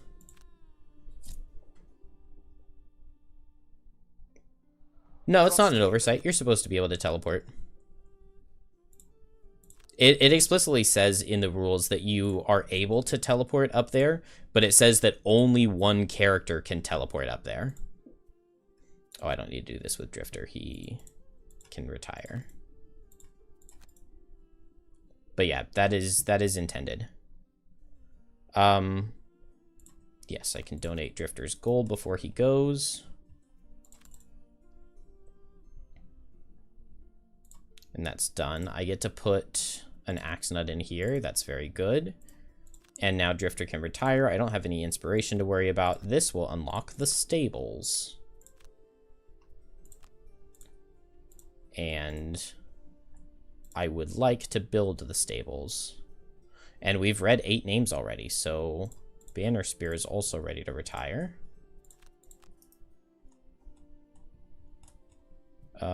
Good, and I have all the resources I need to build the stables. Let's retire this banner. You walk in. Which gives us the carpenter. And where am I going? Spire basement. Okay, so I make a blink blade now. Was this the level I was thinking I wanted to reorganize? Oh, no, because I can't go to work freeze until I've built the stables. Okay. Let's remake that heavy sword that Malrog took from me. And now I make a blink blade. And this one needs to kill 15 imps. Oh, whoops. And I think I start him at level 2. I think it doesn't matter. And do I go ahead and level up this kelp? I am going to, because the last run I didn't get to level 6 at the end, and I wanted to be level 6 before I retired. Or on my last level. And then I want both level 2 cards, but I'll take Lie in Wait first.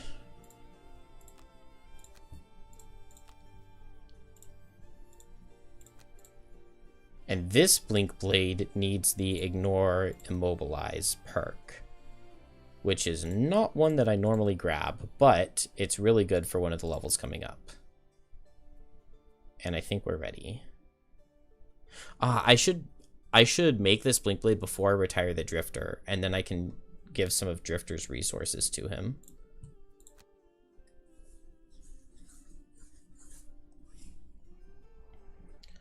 Heading toward your destination. Oh, nice. Oh, I just get an axe nut. I wonder if the other one would have been better. That's a rare event that you only get added to the deck when you build the garden, so I haven't seen it as much. And I'm not certain I picked the right answer. That seems fine for the Blink Blade deck, and here we can put Lie in Wait in. I want Black Scythe in, and I take out Skewer the Flesh. What other change do I want to make? Hollow Aura seems really good for this level. Maybe I don't put Lie in Wait in yet, because I'm going to want it, but it doesn't seem like I need it here. Blink Blade and Kelp absolutely destroy this level. Although the 6-minute time I have for it is definitely not accurate in the splits. I must have played a different level in this place instead. Maybe it was the Ancient Spire.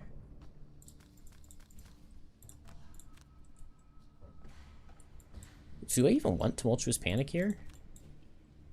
That kind of seems unnecessary. Oh, beautiful. Alright, so they give you traps, like, right next to this skeleton right here. So, let's just kill him. Like, it's just so beautiful. And then, oh, I definitely wanted to save Lacerating Stabs. Yeah, I did, or I do normally activate Mantle of Dread. Because with Mantle of Dread and Lacerating Stabs, you can teleport next to both of these guys and then stand in the Hourglass with Blink Blade and they both die. And I played my Hollow Aura, so I don't have any of my Pierce stuff. So I definitely did that wrong. Let's go Soul Hunger instead of Mantle of Dread. So I said that my characters were going to Shrek these guys, and that's not entirely accurate. They also have really high base attack. Demolish this level with Coral and Drifter.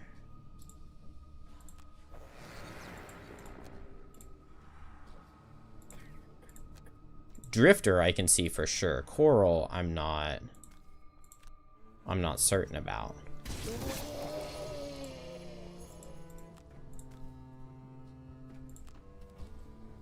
But Drifter, it seems like you put up Retaliate and then all of the living spirits just die.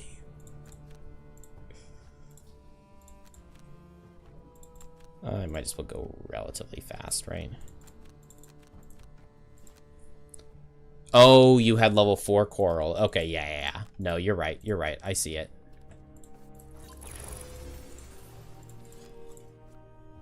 There we go. That works out.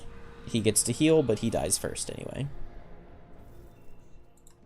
Gosh, yeah, I'm just imagining I'm just imagining skeletons pulling their 74, hit one target with all attacks, and it's a coral running around with 2 shield and 2 retaliate. This is so dumb that that exists. Nice, we got a flame fruit. Okay, we've now looted one of every type of herb. Flame fruit is like always the last one to get.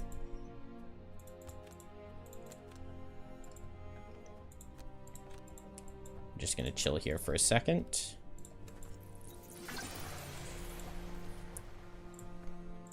And rest.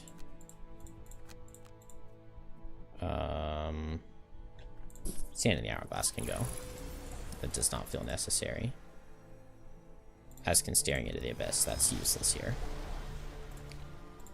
Alright. Well, this is a really, really difficult turn here.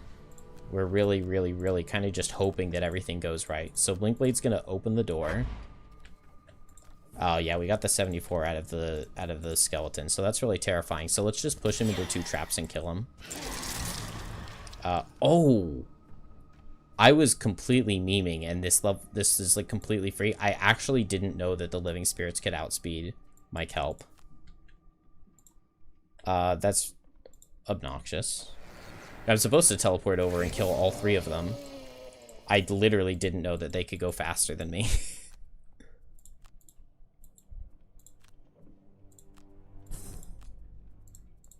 But that's okay.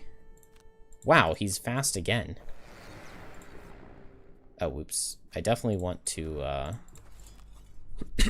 want to wound him, but it doesn't matter. Kelp will just kill him anyway. Alright, well, it took 1 extra action for me to kill them. And Blinkblade still picks up all the loot. Nice, that was a really good loot pile. 2 wood, 2 metal.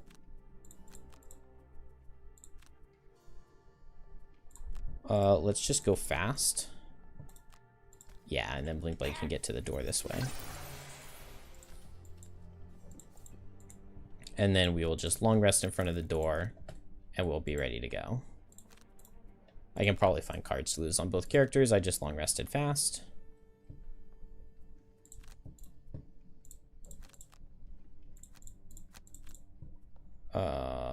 Temporal doesn't seem important.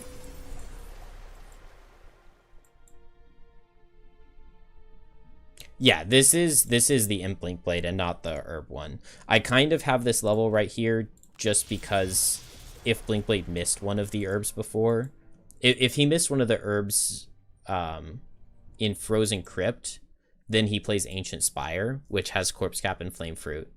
And then if he still hasn't retired, then he plays Spire Basement, which has just Flame Fruit. No, it's Flame Fruit and Corpse Cap again. It's just nice to have the herbs. It's not that I needed them for a particular reason. That doesn't reach. I'll just go late and go in as far as I can. Power Leak reaches, right? I believe I reached the boss with this. Oh, yeah, more than.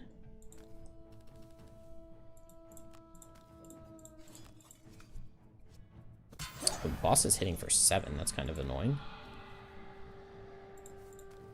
Oh, I should have moved Blinkblade down this way, and then this Living Bones would have run over. It's okay, I got really good damage into the boss.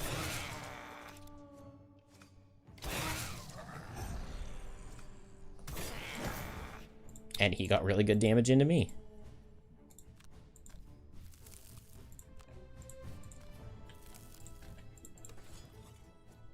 There he goes.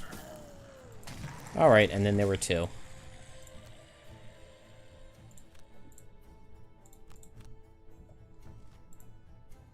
Ooh. Kill them both here?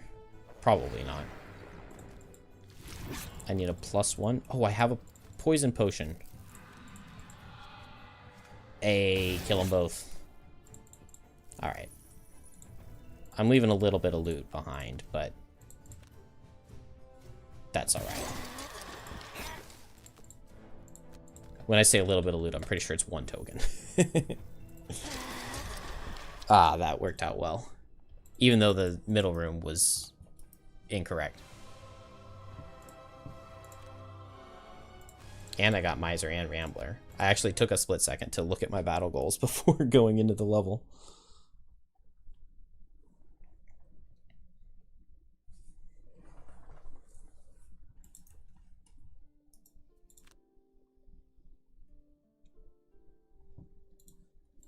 And once again, it's like, it's an optional link, but I just can't afford to actually do the link. The sun is... All right. What did I get here? I got my mastery, right? Okay, yeah. I got the infused arc on that one turn.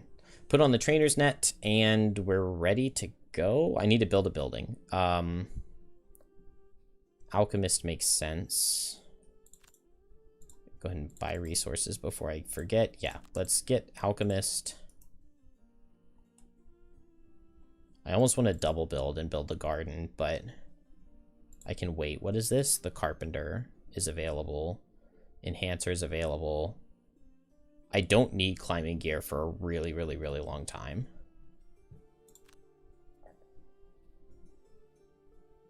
Okay. 2 work freeze, which is not a required level, but it has a couple things that I want. People in front.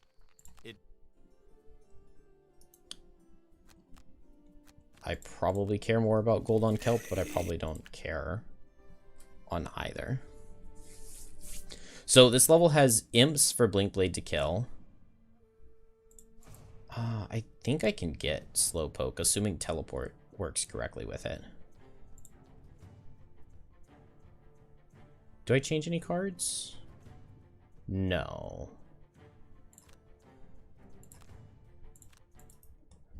So this level has imps, which I can kill with Blinkblade, which is good. It gives you 5 hide for beating it, which is good. I can beat it in, it's either 4 or 5 turns, which is pretty fast, which means that I get 2 inspiration. And it has snow imps, which I can now capture as a pet.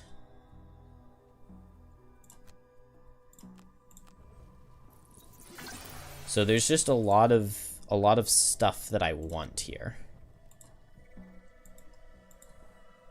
And so on Kelp, I'm just playing 2 cards. And they don't matter. And on Blinkblade, I'm going fast.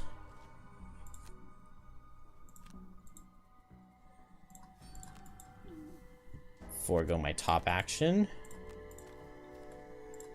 Bomb right here. That is 1 imp killed by Blinkblade. 14 to go. Just not in this level.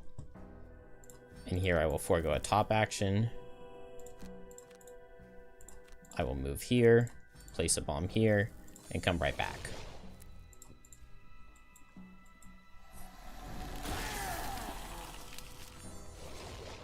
Alright, Blinkblade goes late and is moving. Kelp goes late and I'm teleporting. Normally I move, but this seems fine. And then I can get my my battle goal. Blinkblade doesn't mind getting hit. The level's so short that it doesn't really matter how many times I would lose cards to damage. Although my road event making me discard cards kind of sucks. Alright, forego a top. And now, is a teleport going to fail my Slowpoke? It looks like it is not. Which is correct. Place this right here so that when it blows up, it kills the Snow Imp. And then Blinkblade.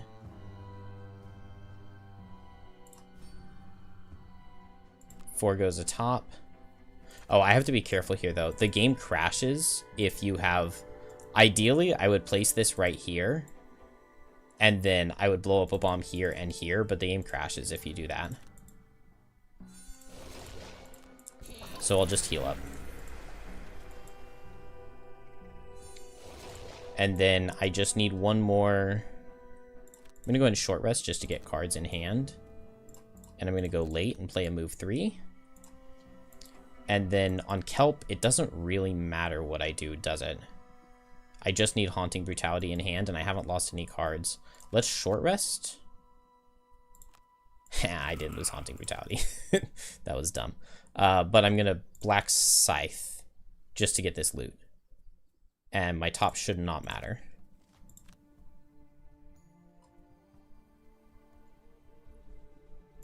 Where does this polar bear go? Oh, the polar bear goes to the wrong hex. Oh, but that's fine, because I can just kill it.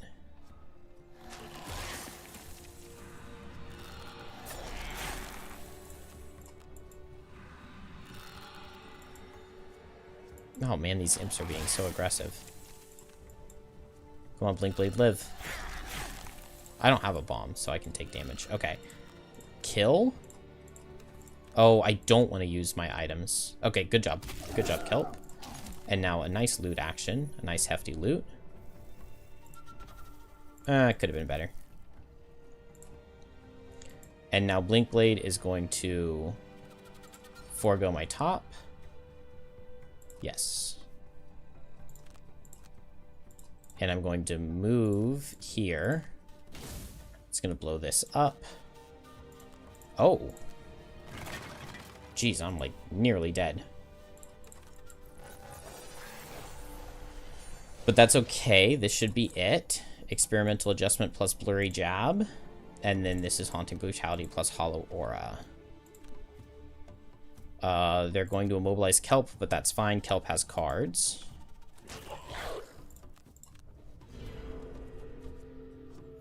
And Blink Blade would be immune to immobilize.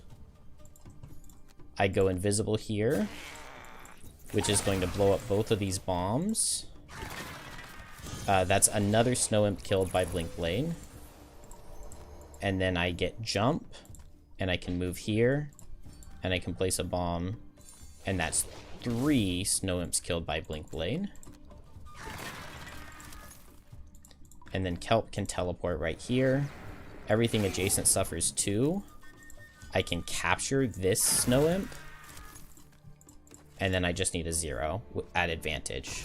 Wow, which I barely got, but we got it. So that's 3 imps dead, a Snow Imp captured, and a scenario completed, which gives 5 hide as a reward. So, like, I feel as an unnecessary side scenario. How long did that take? Yeah, that took 7-ish minutes if we don't count the town portion. And I need to loot wood on Kelp. It feels like that's worth it. And I think that that's the fastest way to get through the level. Maybe I should be exploding more on Kelp, because I did get really low on cards on Blink Blade. I also, I had to discard 2 from my road event, which was weird. But I don't know. I don't know. We've got so many perks on Kelp already. Let's grab this long rest loot and adjacent hex. I always find myself wishing I had that and not having it. What am I doing? Am I upgrading the garden? Am I prosperity 4? Not yet. Okay, then let's upgrade the garden. What level is next? Raven's Roost. Oh, we get a new character. Unfortunately, I don't have any battle goal or any retirement to do with this Deathwalker. It's just I just need a character, and Deathwalker is just the best character to play for this level. So I do. There's not anything else to it.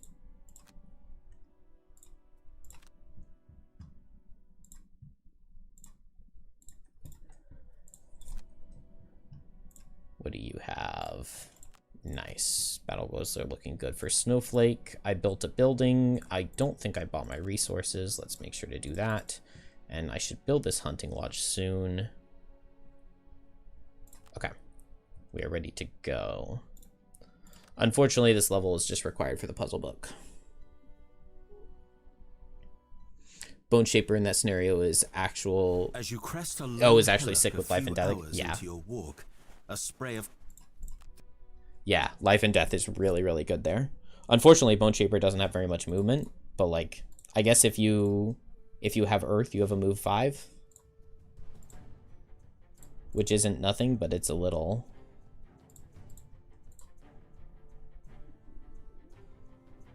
I don't need Dark Fog for any reason. And do I need to change cards here? I don't think I do. And now we have the Snow Imp pet, which is really, really nice to have. I was doing this level before with these characters without the Snow Imp pet. And it doesn't change too much, but it does allow me to have an actual turn on turn 1 on Snowflake. But we start wounded.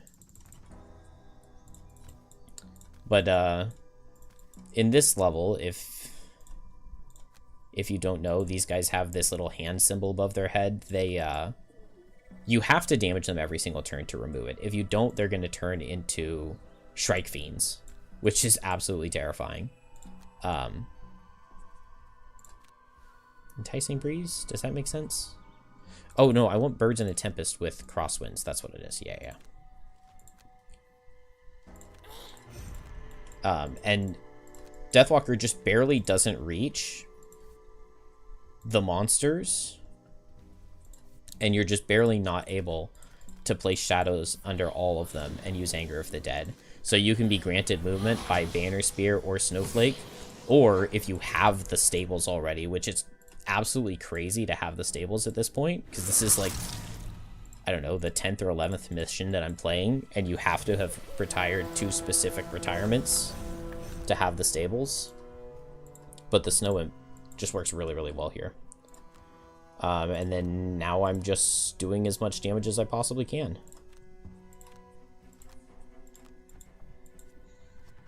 Hey, go birdies. Oh, I probably should not make their element.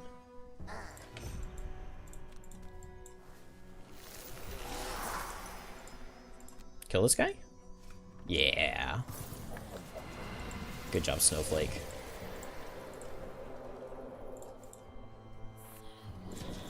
Deathwalker with the big damage.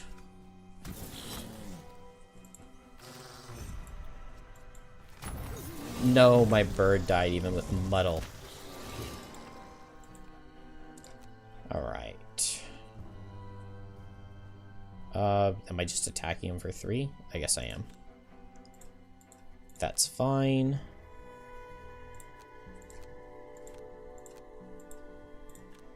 I do not want to remove my shadow. Nice, killed him.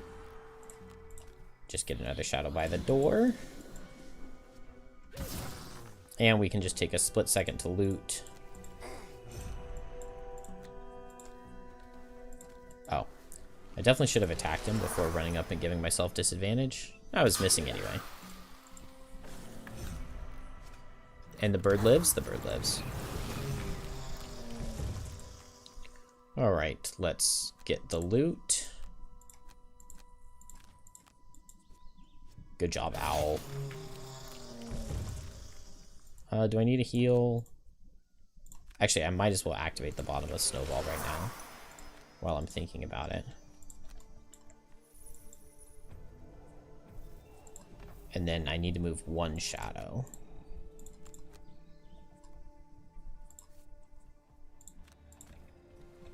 Unfortunately, it also makes sense to go ahead and deactivate the owl, I think.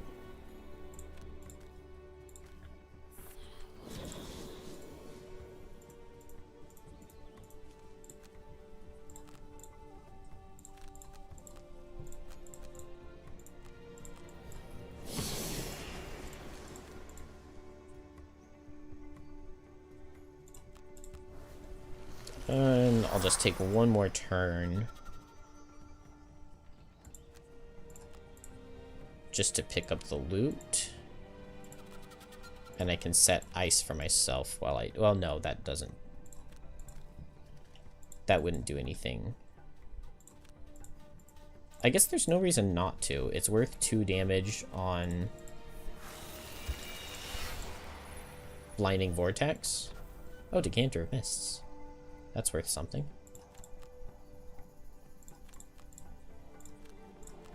Okay, I need to boot Snowflake here, but that's fine.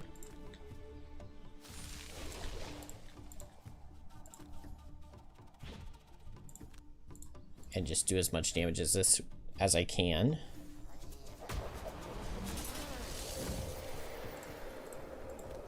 Are they standing still? No.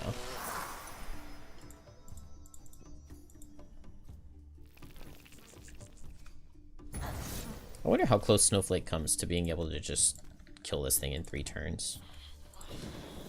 Because, like, is there any point in doing any more than... I'm just going to do... You know what? I'm just going to move a couple shadows. I'm going to go ahead and short rest here. And I'm just going to Fluid Knight 1, and then next turn I can Wave of Anguish with 2. I'm probably being way too presumptive here, aren't I? Especially with Snowflake getting muddled here.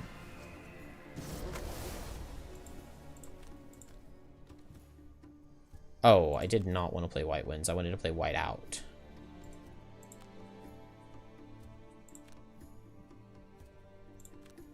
I should have moved all the shadows. Instead of just 3. I was being greedy.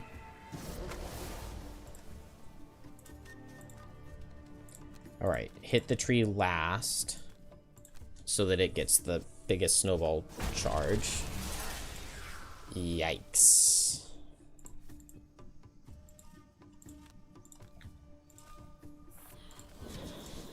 Well, I guess worst case scenario, I just have to take 1 extra turn, right?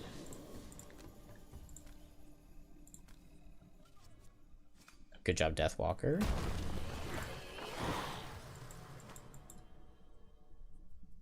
Alright, and now... Oh, I lose Fluid Knight if I want to move the shadows for 2 again, which I do. And I have 1 more snowball charge here.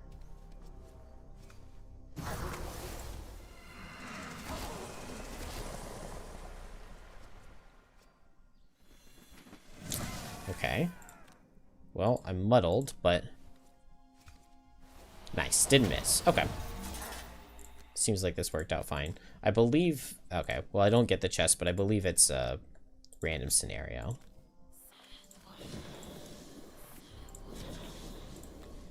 I really wish there were a faster way to do this, but you just don't have multiple cards to give big shadow movement. Good. Missing there would have been really dumb. And, like, it's so far away. Like, I tried Drifter there once, but it's so far away. It just doesn't feel worth it to bring him. But I don't know if it's really worth making a Deathwalker just for that. But she's just so good in the first room with wounding all of them and getting rid of their special thing immediately.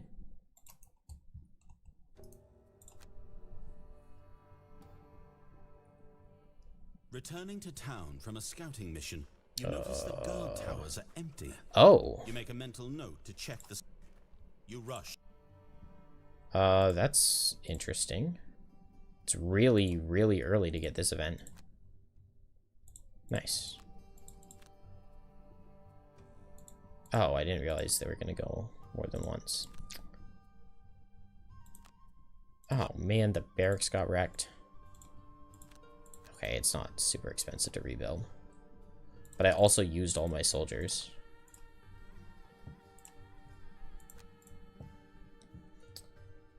Okay, level 3 here.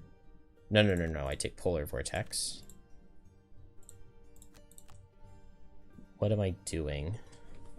This is where I get and I don't know what's going on. Hey, Brian. You haven't missed much. We've only played 1, 2, 3, 4, 5, 6, 7, 8, 9, 10, 11, 12, 13 levels. 13 levels in 2 hours. That's not a bad pace. I guess that's 10 minutes per level. That's kind of slow. I need to figure out what building I need. What is going on? Glowing catacombs, then the thawed wood, the crystal enclosure. So what? I know there's something coming up that I need a specific building for. But I'm not thinking what it is. Oh, I need to unlock Meteor. Okay, so I need to upgrade this. That's what it is.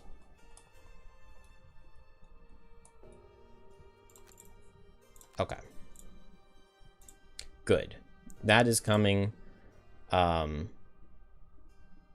Oh, I found a way through this level with Snowflake rather than Blink Blade.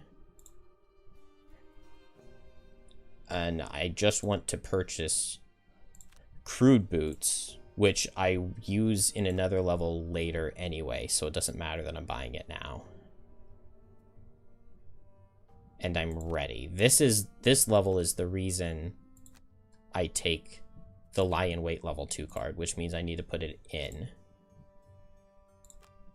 And I would like it over Black Scythe for this level. I want Black Scythe later when I need to loot, but for now I want Lie in Wait.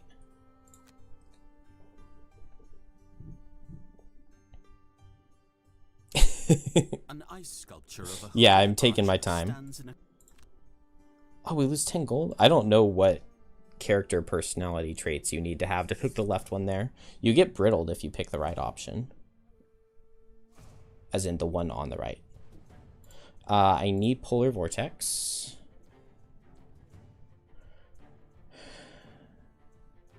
Where is it? There it is. Which means I don't need Enticing Breeze. That seems like a pretty one-to-one. No, I don't need Spirit's Call. I'd rather have Enticing Breeze over Spirit's Call. I'd rather have Chilling Impact over Enticing Breeze. Maybe not. Maybe not.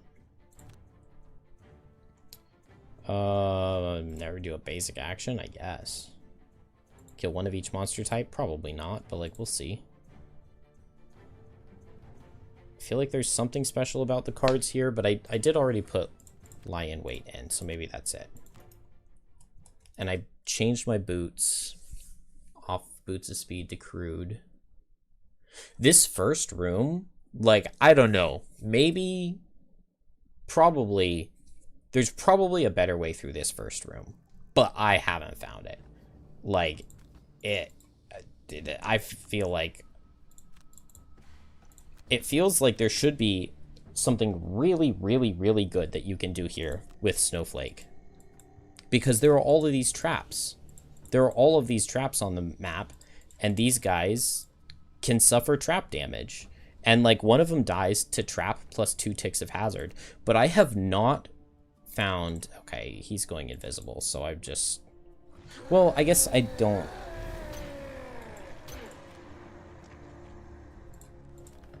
He's going invisible, so I just won't focus him. I'll kill a Living Doom instead. This means I have no idea how I'm killing the Ice Wraith.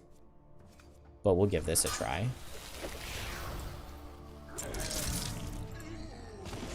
I'm going really late on Kelp because I want to go over to him and stun him so that I can Bane him. But I can't do that now. I guess I could just try to Bane him. Well, no, he's invisible. So how am I going to kill him, though, is the question then. I guess I'll go ahead and strengthen Kelp. Because this guy's going to be dead, and I won't have to worry about him. But I don't know how I'm damaging the Ice Wraith, like, at all. Maybe I'll go ahead and activate Snowball.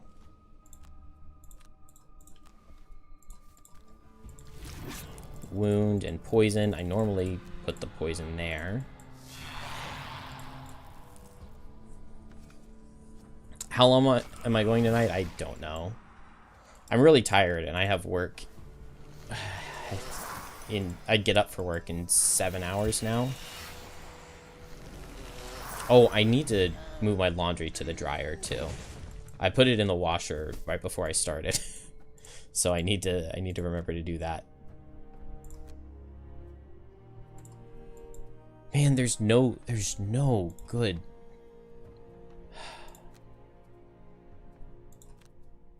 It feels like there's nothing good for me to do here. You little... Giving himself retaliate. What a jerk. Okay, critting there is really good. That's something good for me to do here. I did not play a card with Snowflake to really get anything here. I guess I'll get the loot. Snowflake's helping.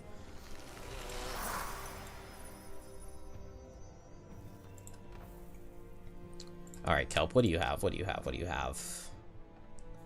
I guess I double attack him and hope to kill.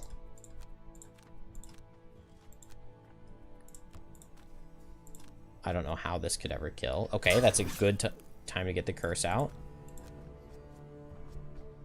That's a fine time to get that stun. And now we just need a +1. We've primed the deck.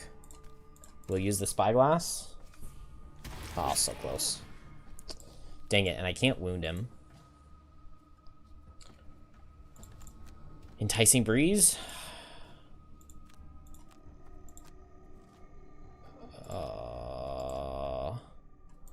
The White Wind's loss. Okay, Enticing Breeze wouldn't have got it, and White Winds did. I don't know. That was definitely not correct.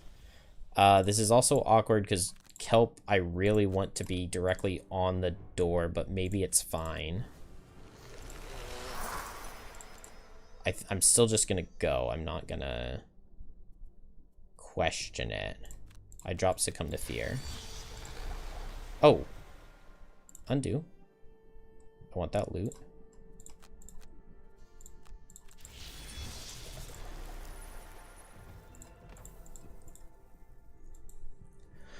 Alright, Birds in a Tempest with Polar Vortex, with Lying in Wait and Staring into the Abyss. We're doing the same thing, so don't go invisible this time. That would be extremely rude. Okay, he didn't.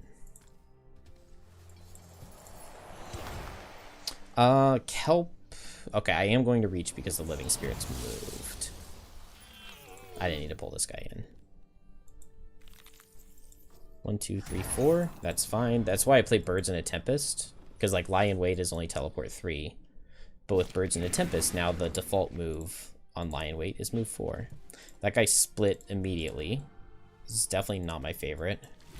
And these guys move 3, which is the worst thing that they can do. Because now I was going to play Haunting Brutality to teleport and give a Bane. Or teleport and give a wound. I guess I still do that. But I was going to get the other guy with Snowflake, which now I can't do.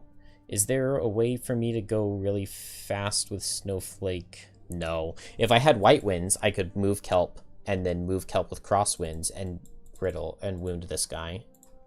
Maybe it's not worth the Haunting Brutality in this case. I'll just go Hollow Aura. Oh, no, I have to Soul Hunger. I know that. Dude, this guy's trying his hardest. He's making me boots so that I can actually Bane him. That's extremely rude. And these guys are wounding. It's like, they moved last turn to ruin my plans. They heal this turn. That guy tried really hard to be a jerk. Kelp, let's just pull well and kill this guy. Good job. Maybe I should have saved the Spyglass. Or should have saved something. I should still have Lacerating Stabs, though. That gives me a wound here. Oh, they split again. Well, on the bright side. 1, 2, 3, 4, 5, 6, 7, 8, 9. I have my pet still, right? Yeah, okay. So I can just go kill them now. And I have the ice. So let's do that.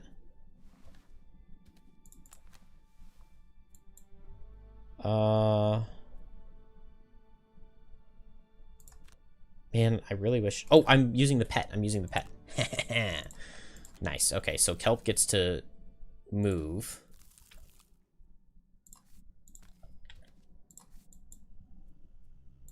And then Kelp gets to move. Wound this guy. Oh, I guess I should have muddled him. Oh, no, because I ate my own dark, and now I don't get the poison. Or the wound. Alright. That's fine. He'll die to wound the next turn. And here I've got move 8 jump. And with my boots, it's move 9 jump. And with my Blinding Vortex, I hit all but 1. Did that use all my snowball? That might mess things up for the last room.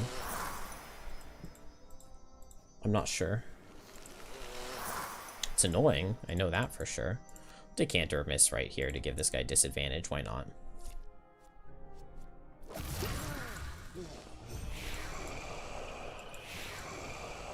Alright, that guy dies to wound. I'll melee attack. I'll wound again.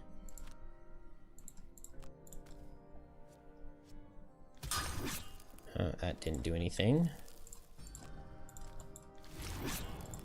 +1? Nope. No damage, but they're not moving. Hopefully they don't heal. I should have gone there because I can teleport through the wall. Ow! That guy pulled 3 +1s in a row on me. Not fair. Okay, that's a really good +1. Now if he splits, he dies. But if he doesn't split, it's really awkward. I guess I'll short rest. Okay, staring into the abyss is fine. And now I can move forward and wound him. And he goes down. Okay, he wasn't splitting, but this guy didn't heal, so he'll go down as well. This level is just, like, shockingly hard. I had a lot of things go wrong, though. Like, invisibility on turn 1 was definitely not good. I want to keep Polar Vortex. Yeah, I want good movement. I guess strengthening kelp would be good, too. Can I take a second to get the money? I'm going to. Oh, I never have Haunting Brutality here.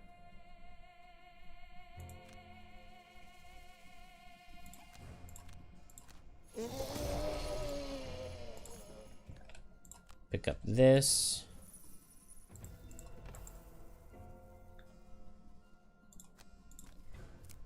And this. Yeah, 6 is enough teleport to reach. And we go in, and we go in.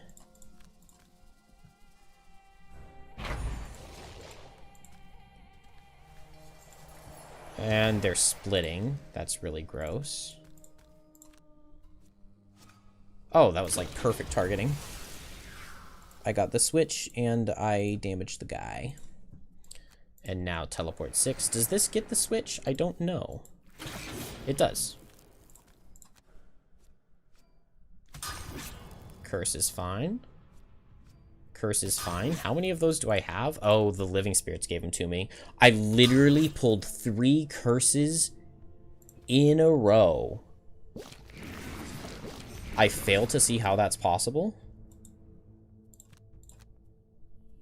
That's actually crazy.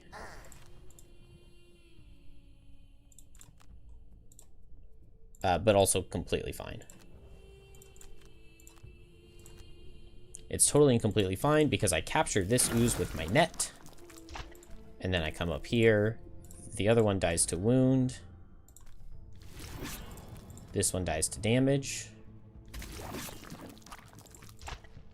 And then here, let's see if Kelp. Okay, Kelp essentially gets it, and so I could attack with the bottom of Polar Vortex, or I could grab a loot. That was 3 gold. I keep getting, like, minimum gold.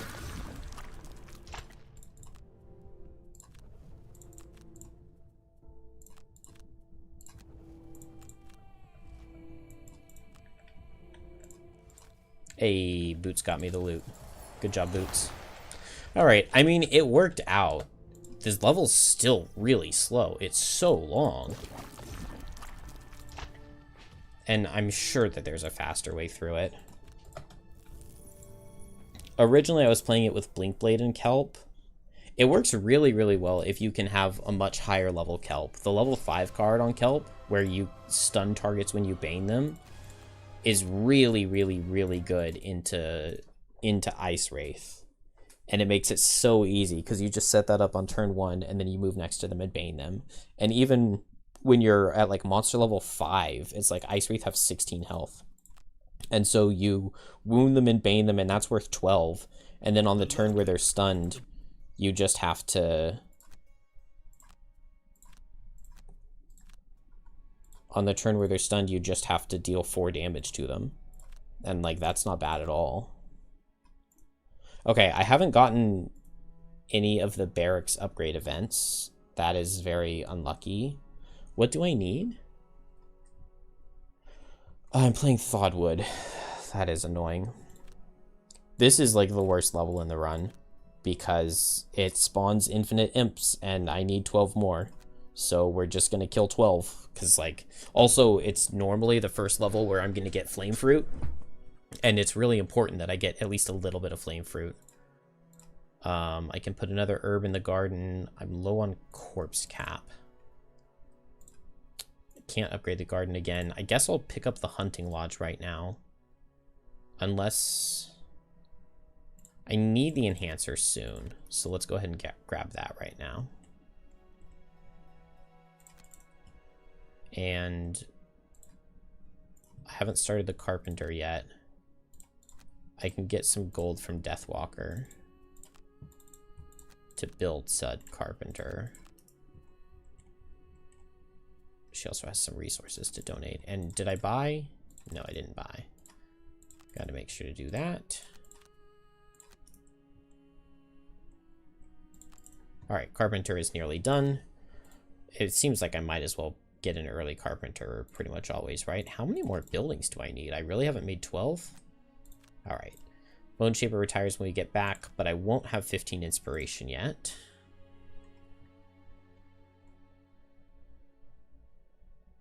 Oh, that's what I forgot. I knew I was forgetting something. You have to have the craftsman at level 3 to unlock Flawedwood. So let's just... You can go to Town in Flames and not get a road event. And just go back to town. You're halfway through your polar bear burger when the alarm bell tolls. Oh, God! What? We really get attacked that many times. I mean, at least my morale is really good.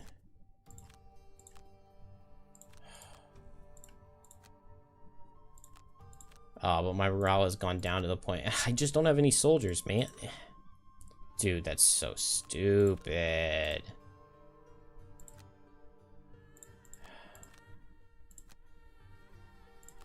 I will never understand why they designed the barracks system the way they did. Because it's just not good. To only be able to upgrade the barracks through events is so bad. Alright. I'm going to hold off on retiring that Bone Shaper so that I can pick someone else with 15 inspiration at the same time. Oh, I really don't have the wood I need for the hunting lodge. Or the carpenter. Alright, what can I build? I can build the climbing gear. That seems useless. I don't have the wood for the enhancer. Alright. Climbing gear it is. And this level sucks, but I get to farm, and there's a lot of wood here at least. Blown off track by the wind.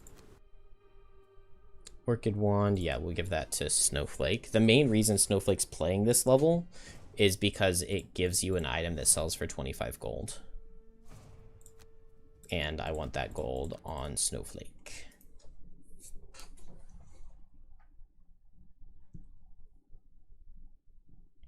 And she can grant attacks. So Blinkblade has killed 3 imps. I need to kill 12 more, and I'm going to kill them all in this level. There are 3 in the first room. Which unfortunately means that I have to farm the second room for 9.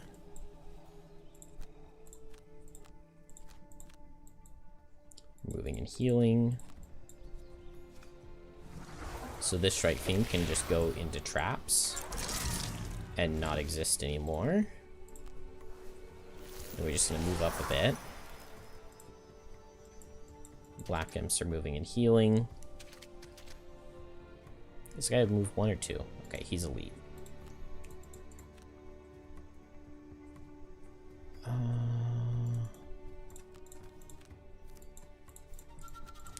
Let's go ahead and hit this guy.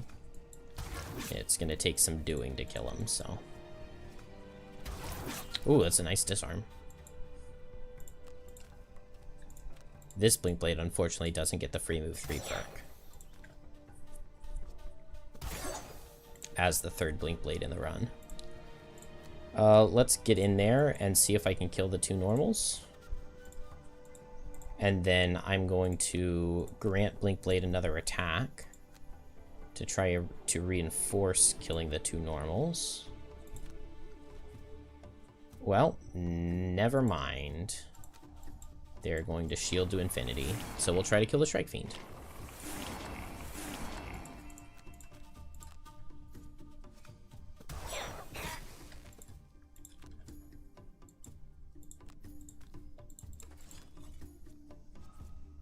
Hey, good job, Kelp.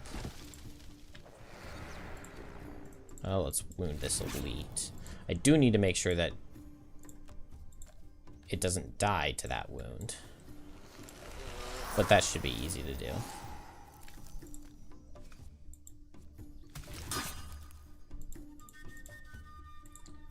Okay, I guess I could go for a wound and a Sand in the Hourglass kill. Yeah, let's Blurry Jab this guy this turn if... Oh, but the problem is... I'll just try to kill him with Blurry Jab. I could even jump in with Kinetic Transfer. I could even soften this guy up. Now I really wish I could grant another attack into Blinkblade.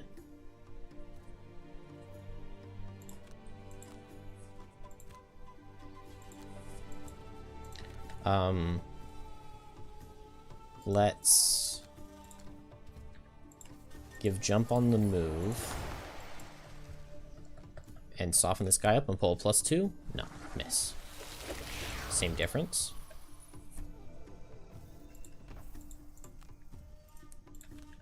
Going here. And now a -1 kills. Good. And then I want to soften this guy up. Good. Okay, now Sand in the Hourglass will kill him. Which I can do while slow this turn.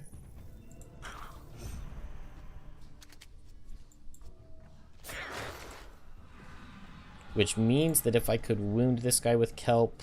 I can't really. There's not a good way. If I could wound him with Kelp and have him take his turn, he would die, but...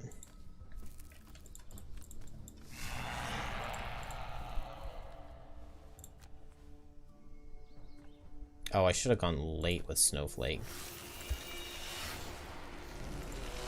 I could have placed that hazard to actually do something.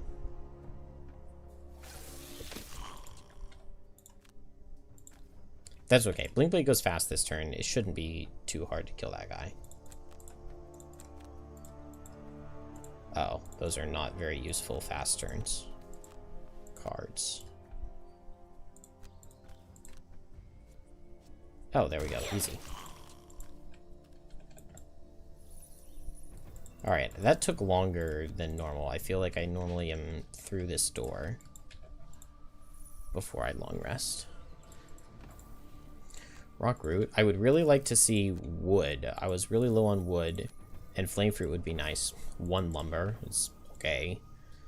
That is Kelp's retirement, is to loot 8 lumber tokens, so... We need those, not for a really long time, but we do need them.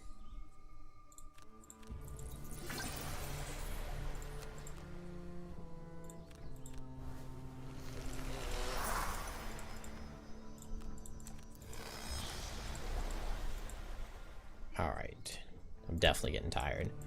Move into this room as much as is possible.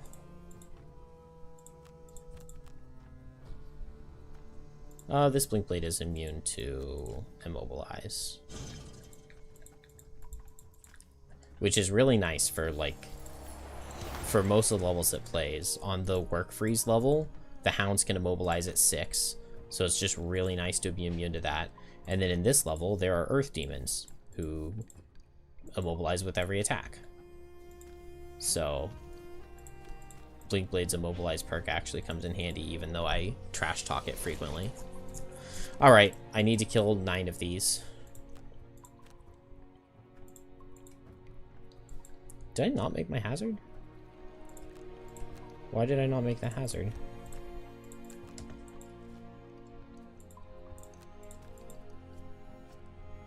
One.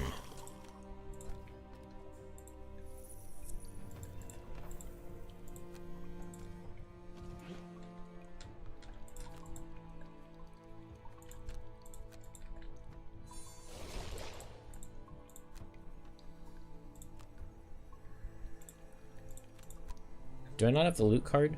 Oh. Not having the loot card's kind of annoying.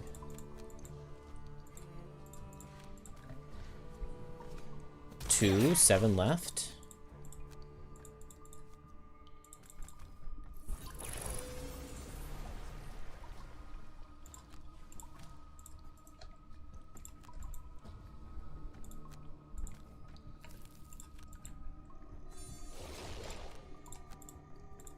Have to go slow here. But the benefit of going slow is that Snowflake can grant attacks into Blink Blade, and if those kill, Blink Blade still gets kill credit.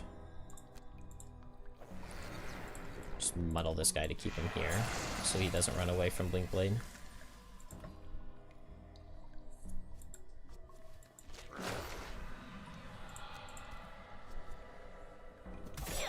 Please.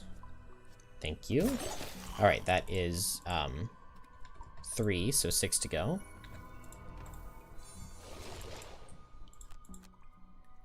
Yeah. Blurry Jab's not great to lose, but it's fine.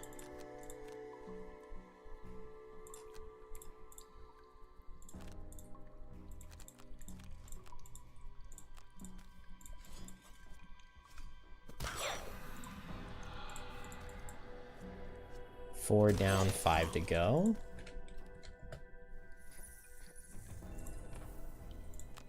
Not getting the flame fruit.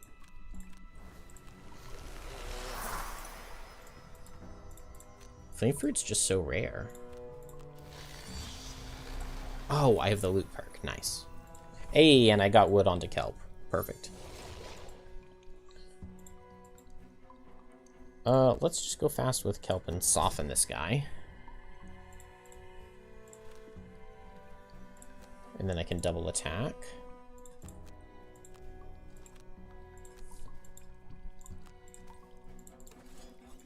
No heavy sword. There we go. That's a nice bit of softening. Blink Blade. Beautiful. Is that 5? 4 left? Feels like that's 5 and there are 4 left. And now I can go fast and I'm strengthened, so this sounds like a job for Power Leak. And I feel like I'm good on lumber tokens, so I don't need to worry about.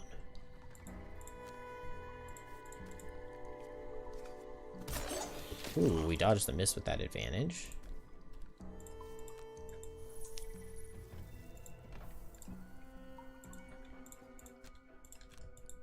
Was that 6? Ah, I really wish you could check the personal quest. I feel like there are 3 left. What? Oh, maybe not. Whoops. Oh, I don't have any push. It's okay, I'll grant the attack into Blink Blade. Maybe I'll do 4 more. Oh, man, if I just had a pushing bottom, I think they would have had the kill right there.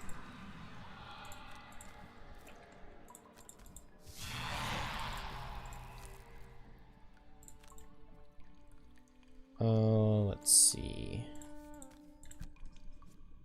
Nice. All right, 3 left.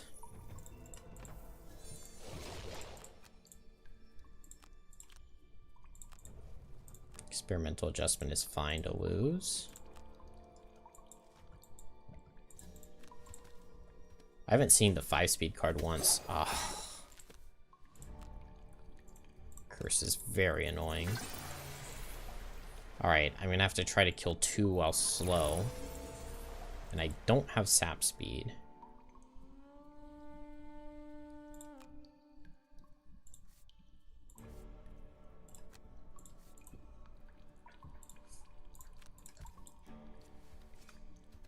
Good job, Kelp.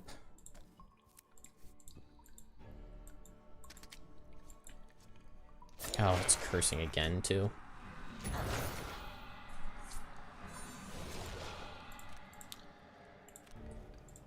Okay, I have to go slow. I have Twin Strike. I guess I could step on the switch.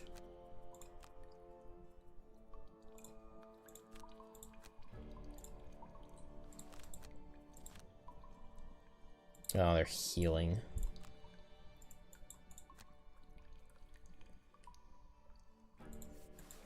In that case, let's let Blinkblade jump over.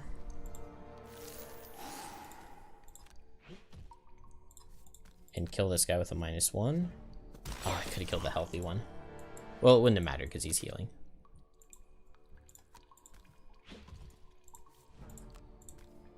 Attack for 1. Dang. Now Power Leak would really be the way to go.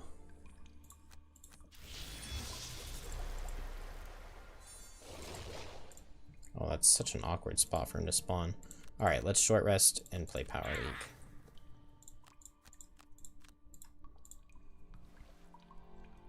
And then I think this is the last turn and I'm going after this one. So let's just play Crosswinds here.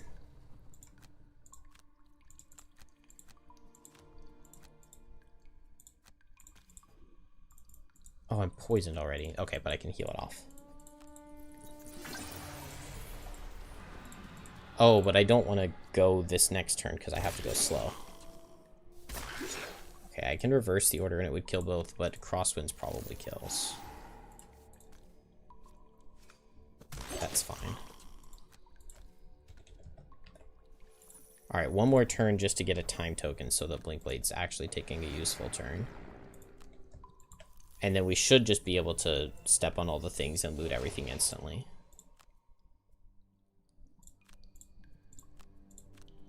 And I think I have done enough to kill all of them.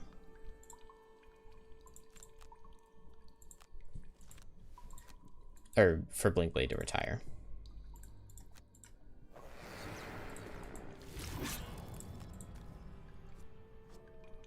Okay, I'll attack here.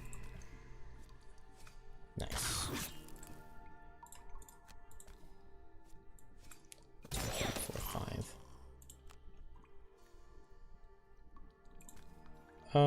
It seems fine to spawn this. Okay, it worked out because he has immobilized, but Blinkblade's immune.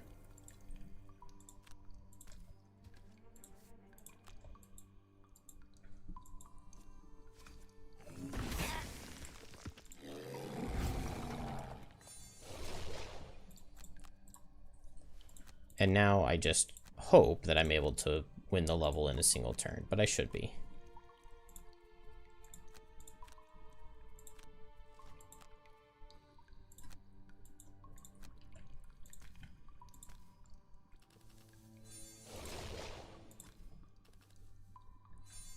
I just need to step on a bunch of things. So I could just go here. I'll go ahead and go here. And then use the pet to move here. Oh, whoops. I just undid my pet. Oh, man. Was this where I went before? No, it wasn't, but it's fine. Okay, use the pet. Go here. Snowflake can go 1, 2. Very nice. And Kelp can go 1, 2. And now Blinkblade can get 3.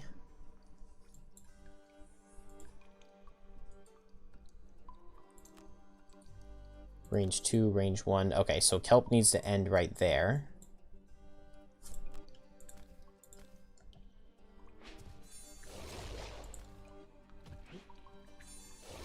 Okay, this already looks like enough.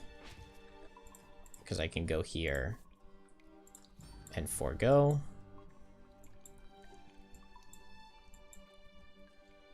Oh. It is not necessarily.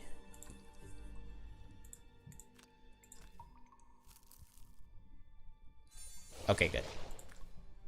Kelp had enough range on this one. And this dumb, weird remake of the level is over. And I just hope that I collected enough enough black imps, but I'm fairly certain that I did. Wow, that did so much damage? That was a 0? They have fire?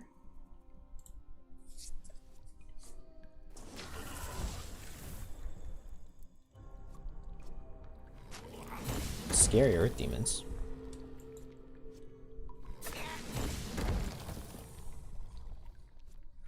It's nice that they remade this level and made the puzzle so easy on it, because, like, there's no way I would have been able to farm this for the resources and the imps with the original version of the puzzle, because I wasted, like, 9 turns. Please tell me that was 15? Yes, it was.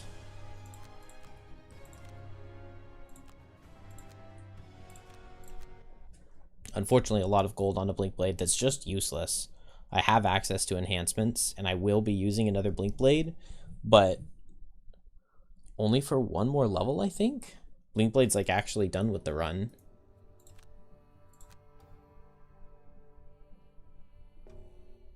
Did I not? I didn't get a Flame Fruit. Frosthaven's burned out. That sucks. Alright, are there any buildings I can donate gold to? No.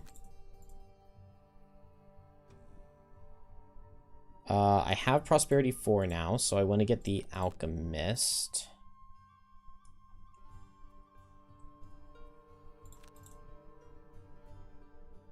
I still haven't built the Hunting Lodge, but that's fine. Okay, retire Blink Blade right now. The blink. That gives access to the tavern. Lux. Next level's Crystal Enclosure. Okay, so Kelp comes out and Meteor goes in. And this Meteor is kill 15 Ruin Machines. And I want Winged Shoes with Circlet of Elements. And Heater Shield. And I want to be level 1. And I get to play Meteor Snowflake, which is cool. But not for very long. Do I? You know what? Oh. Ah, man. I really want my deck to be better. Yeah, I think I'm going to make my deck better. After I play this level, I'm going to level up to level 2, which you can do by just clicking this, since my town is past Prosperity 3. And then I could take the immune to hazard damage, which would be really, really, really, really good for me in the upcoming levels. But I also really need a good deck. So I have Stamina Potion here. I think that's the only thing I care about. I don't really need anything else. I'm insane on Axe Nut. Do I switch Axe Nut to something else?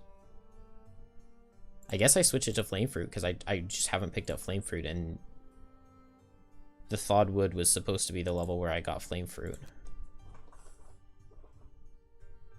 Crystal Enclosure has an absolutely sick strategy. That's why I gave Malrog the item earlier, was for this event. I don't entirely remember what I am doing on the first turn here, but surely I'm capable of figuring it out.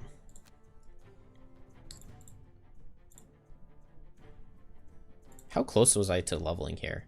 Not close. I wonder why a previous version I had...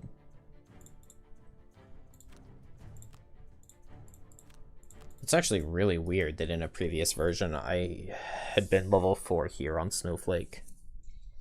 I don't know how that would have happened. Alright, so Crystal Enclosure is the level where there are a whole bunch of obelisks that give shield to everything that's in range of them. And so obviously Snowflake Meteor is really, really good here.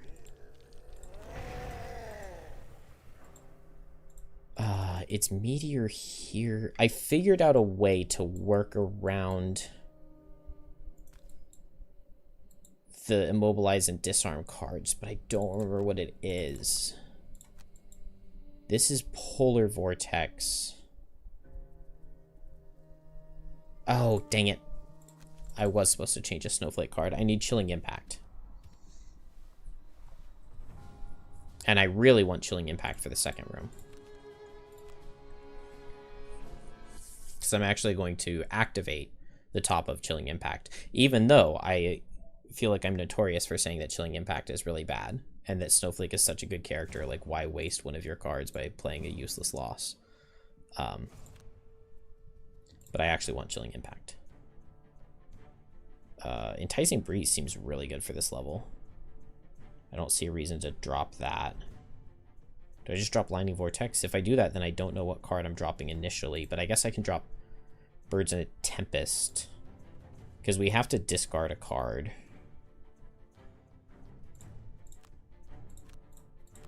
As a scenario effect, which is annoying. And Blinding Vortex is definitely the card that I have been discarding. I don't want to do Snowball.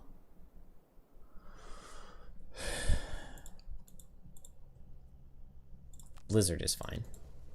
That's too slow for me to be playing. Alright. And here it's Chilling Impact, Polar Vortex.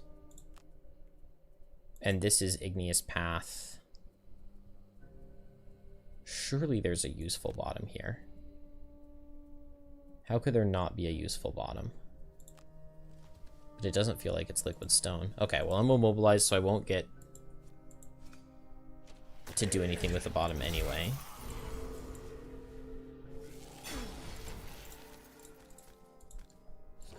But I get to Igneous Path them, which does really good damage.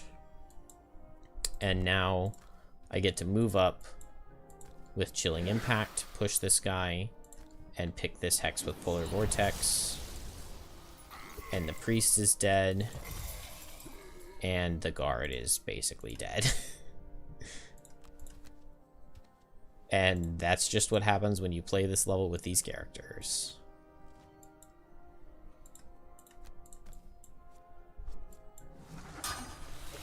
Because, like, they have shield, but why would you ever be dealing damage with your characters? That doesn't make any sense. I'll just run through the hazards.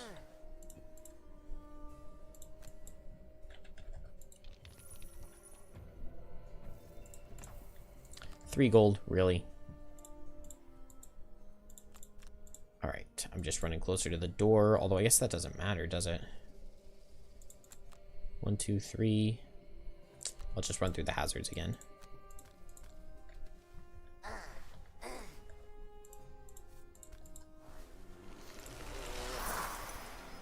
Okay, before I go through the door, I want to activate Chilling Impact. And I want to have Leaf. So let's just long rest both. No, I'll wait one turn on Meteor to long rest. Because he can get ready. I can drop Snowball. No need for that. And now I can set Ice and activate Chilling Impact and long rest. And then I'm ready to go. So that's set Ice. And I activate Chilling Impact. And now I deal a damage to something every time I pull. Maybe I should have kept Under Pressure for the loot. Eruption plus Flowing Fire, Birds in a Tempest plus Polar Vortex. Alright, check out this strategy. This strategy is so freaking cool. So Chilling Impact. I'm hoping to not see the 9, but it's fine. Of course. Okay, there's the 9. The unfortunate part about this is that I have to get attacked. So Polar Vortex, I get to pull all of these guys in. And I get to pull them into a formation where they're all going to suffer damage and create hazards with Eruption from my Meteor. They all suffer from the Chilling Impact. Now I have to use the Snow Imp to move my characters closer.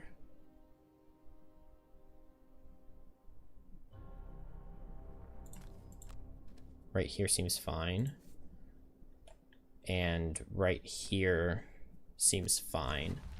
I just need neither of the priests to be moving before they get their attacks off here. Now, the good part about them getting their 9 is that they're not healing.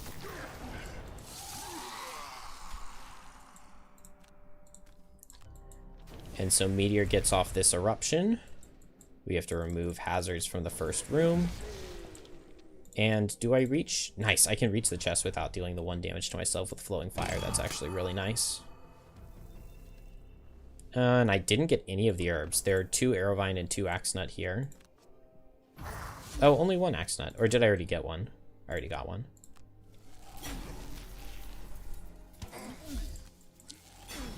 What's this guy doing? Oh, he's got the stun, but because the hazards are in the way, he can't do anything.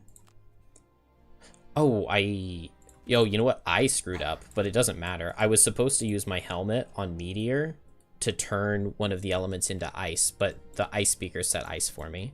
So I have Chilling Impact again.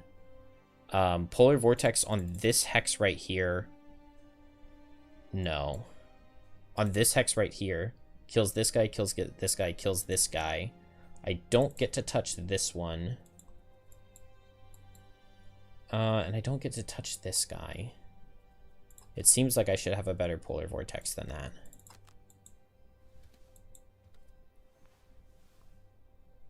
Oh, right here I kill 4.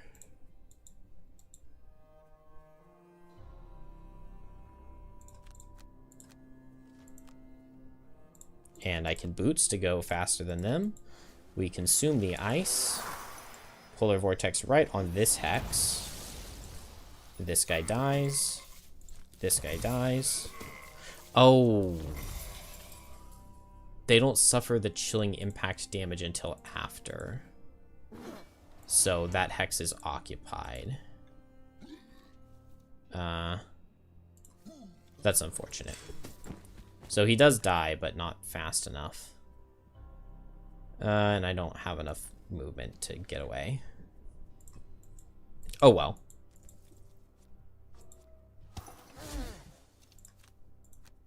Enticing Breeze seems like it can be good. I should have just Lifting Gust Crosswinds. Well, I don't know. It's fine. Mostly I care about getting some of this loot. Let's go ahead and do this, and let's turn one of these into ice. Now, Lifting Gusting this guy into that hazard kills him. I'm not killing this other guy. I can kill him with Force of the Earth. Okay, yeah, that's fine. Oh. Well, never mind. My initiative doesn't work on my characters. I can kill him with Force of the Earth next turn. And Snowflake can just lose 2 cards to damage here. Did I get the Arrowvine? Still no Arrowvine. I tried to pick up all the loot. Consume this ice.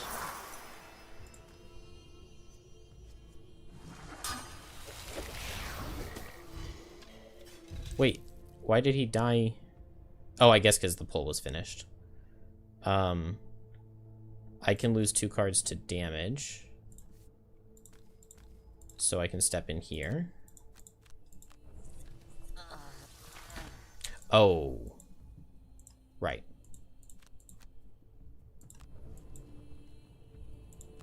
That's okay. We'll just end it right here. And I'm just leaving 1 piece of money behind.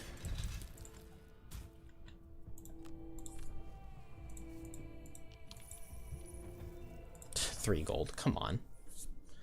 Useless. Alright. Well, Meteor needs to kill Ruined Machines, which he didn't get any there. Man, the herb screen is so disappointing.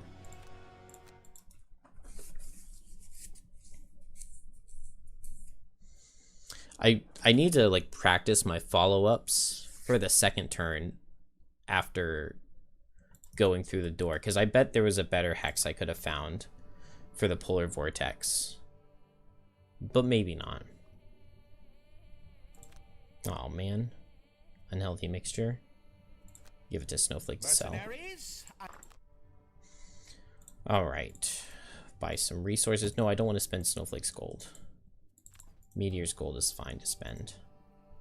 Don't even have a hunting lodge yet. That's crazy. What am I doing? Oh, Crystal Fields is not the level I was expecting to be playing. That's fine. Can we get this hunting lodge? Probably. Surely. Okay, I do have the wood. But only barely. It's crazy. I already feel really poor on resources. I have 15 inspiration, so let's just see what the retirement is. I think I want 150. Okay, I definitely don't want either of those. So we can just click on the X. We can make a spam character.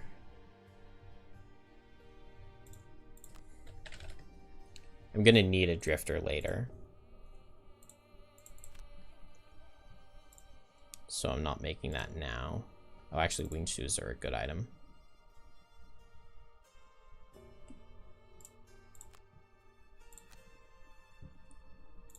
And what do we get now? Good. Life lessons. We need that. My pal. Oh, no. I don't know if I had any resources on Bone Shaper, but if I did, I just lost them because I didn't put a character in before I retired. That's okay. How close am I to level 3? Oh. I could go play Derelict Elevator right now. You know what? I'm going to do that. I'm going to go out of order. I'm going to play Elevator before Crystal Fields. Because that way I can level up Meteor to 2 and we're not going up in difficulty. And I want this Searing Smoke card.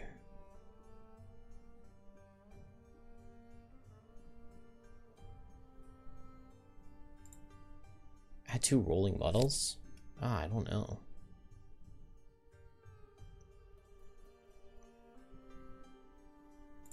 Let's grab Jeopardy. Okay. And we're going off to the level, can I get... Yes, I can. We're going to grab an explosive vial right here. And we're going to grab... Oh, I don't have... I'm not level 3, so I can't hold 2 potions. That's fine. I'd rather have a power than a poison for this level. And we are ready to go. Oh, can I train another soldier? Like way behind on soldiers, and I haven't gotten any of the barracks events, which is really unlucky. And I'm making a building, right? Yes. Dude, outpost phase gets to the point where it's just so much to try to handle. To remember all of it.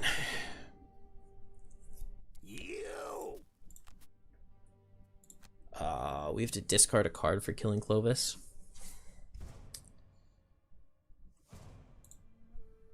Let's see, I want Searing Smoke, and I'll take it over Magma, over Melted Armor. Kelp, I want the loot card. And I want Skewer the Flesh, and Morbid Camouflage. Invisibility is actually really important here. And so one more card to drop. It's not Lie in Wait. What is it? Did I decide to only bring one of the invisibility cards?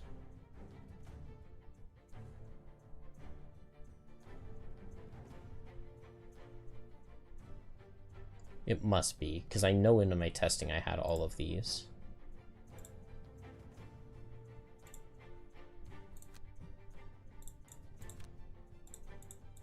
And we get to use the Ooze Pet. That could be really useful here. This is like the hardest level from my testing to figure out what exactly I want to do. So this level and the next one, there are 15 ruined machines between them. And Meteor retires by killing 15 ruined machines. But that means he has to literally kill every single one, which means they can't self-destruct, they can't die to hazards. And that's just not really feasible. I got a bad pattern here. This is much cleaner. It's much cleaner if the ruined machines move more.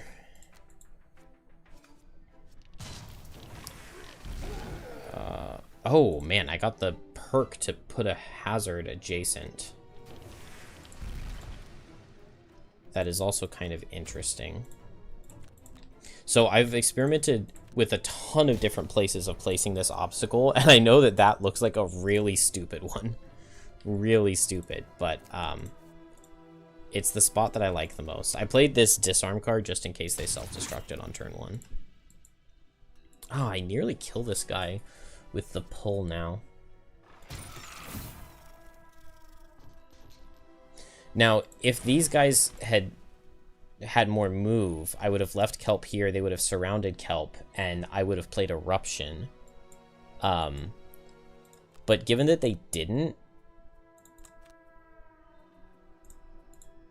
I guess I soften them up with Kelp, right?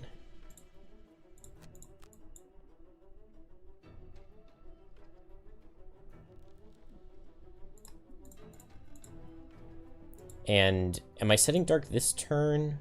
No, I set dark the next turn. Oh, it's self-destruct. That's so annoying.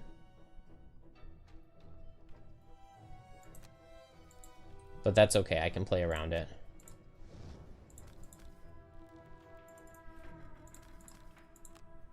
Alright, with Igneous Path, I make hazards. I pull this guy, and he guaranteed dies.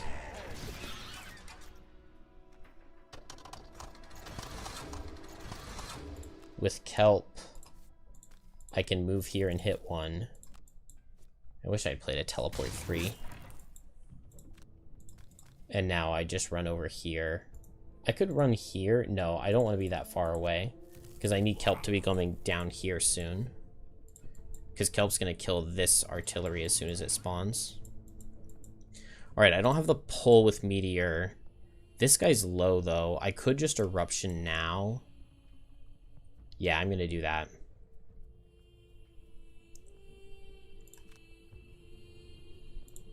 And then here, I just need to set Dark.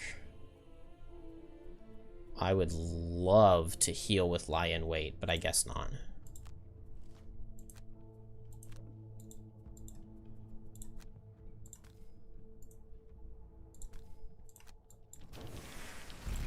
Alright, Eruption, that's 2 Ruin Machine kills.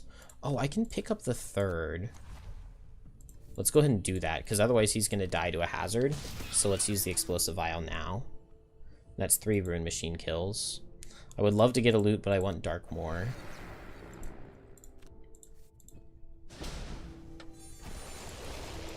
And now Kelp goes and tries to kill this thing, but I don't have Poison Potion. And here I just go as late as possible. Good. It's not self-destruct, but they're not moving. That kind of sucks. Kelp comes down here. Goes invisible. Power potions. And I get 3 attacks. Let's just Heavy Sword Spyglass the first one. Okay, good. Good, good, good. That thing goes down. Can move Meteor down to here.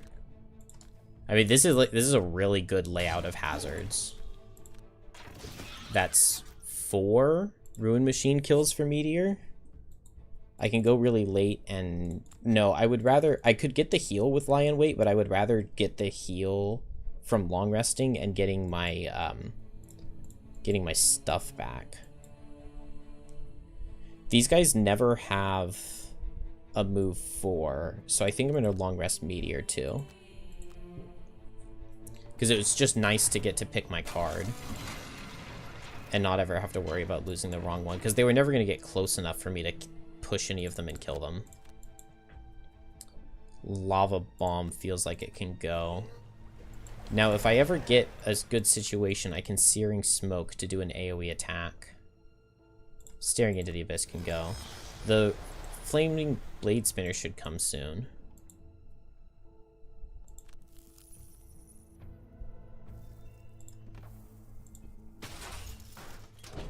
Did it give me the choice? Okay, the Blade Spinner should come next turn. So, this guy's not adjacent to 2. I can't... I mean, I can under pressure him. I guess I do Force of the Earth here. I don't love it, but the problem with playing Force of the Earth to kill this guy is it's just my best card for killing them when they're not on top of me already. I could go for Liquid Stone or Under Pressure. I'll go for a late Under Pressure.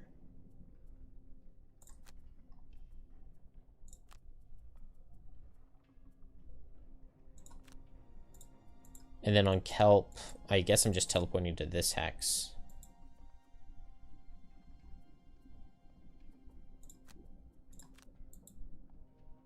I could soften this guy up. Oh, they're not moving. Alright, well in that case, over here I go.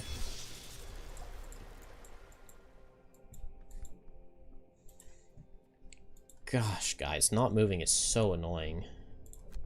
I could go here and hit them both with Flowing Fire. I think I'm just going to go for the Under Pressure kill.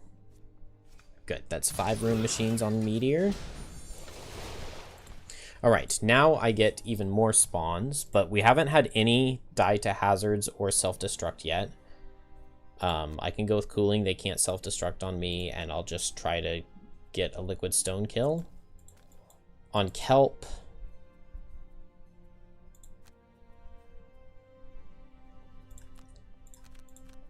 I just go late and I target that Blade Spinner. Hasty Assault is really good here. I really wanted to see a lot of movement.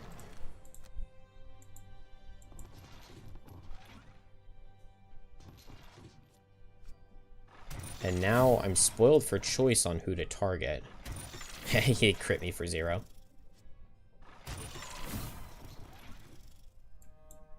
Okay, I've got a good... Well, I have a good Igneous Path. The problem is... Okay, just straight up kill that guy with damage. The problem is that none of these guys are softened up, so they don't die to Igneous Path. If I Haunting Brutality right here for the Suffer 2,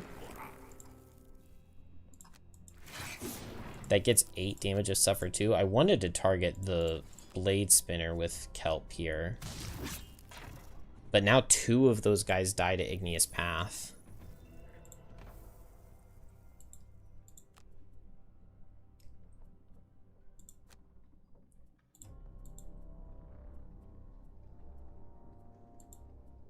Oh, I don't have Liquid Stone, though. I don't even kill this guy with Liquid Stone. But I can just survive.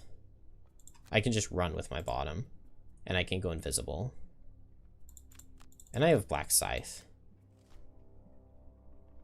Kelp. No, Kelp doesn't take that much damage. Because of the Igneous Path here. Unfortunately, it's not gonna...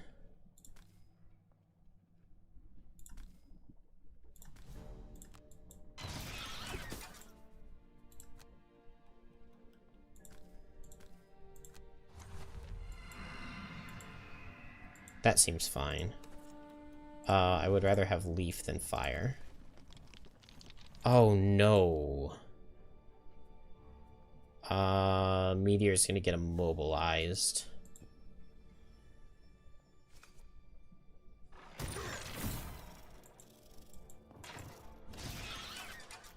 Oh, dang, okay. That's 1 Rune Machine that died to damage. Oh, this is such a good loot action. Oh, it's such a good loot action.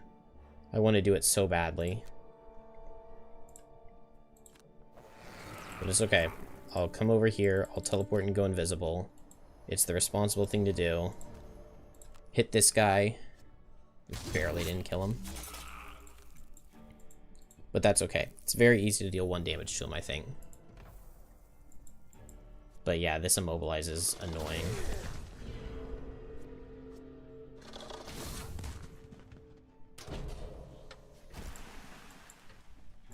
Oh, I really don't want to be invisible. Okay, I want to kill this guy and then teleport away so the Rune Machine targets Kelp. And here... Oh, I just straight up do not have a kill.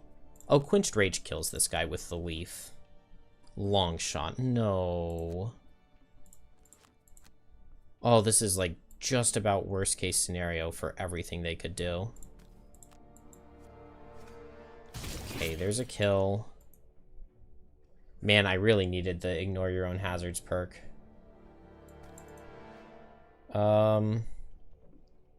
This guy has moved 2. I just have to let him... I have to let him die to hazards, or I can just try to kill him with kelp. Ah, it's unfortunate. Is kelp in 7 range here? 1, 2, 3, 4, 5, 6, 7. Yes, he is. And I only have 1 health.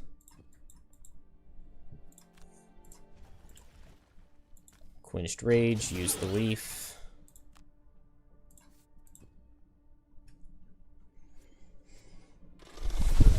Good.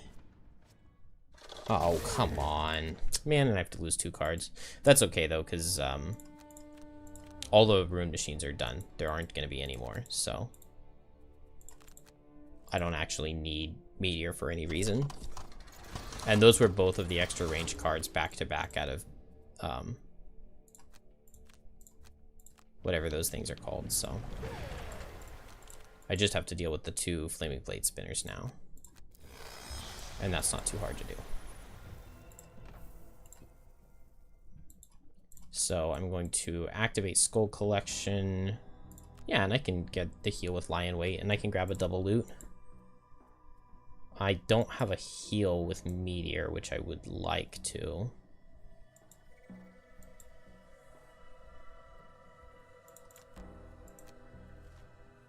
Yeah, well, they got 71. I don't believe they can reach kelp here. And, I mean, it's greedy going for this loot, but I think it's fine. Yeah, 3 metal. Could have been better. I'm not sure where I want to be standing for these Blade Spinner spawns, but... probably over here would have been better. Oh no, this is a good spot. Liquid Stone is definitely the card that I want, though. I'll just run up here and push this guy, and that probably kills him. And then I'll Tumultuous Panic, and that probably kills him.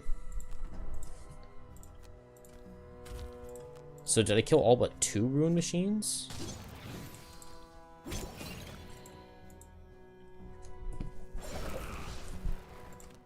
It was something like that.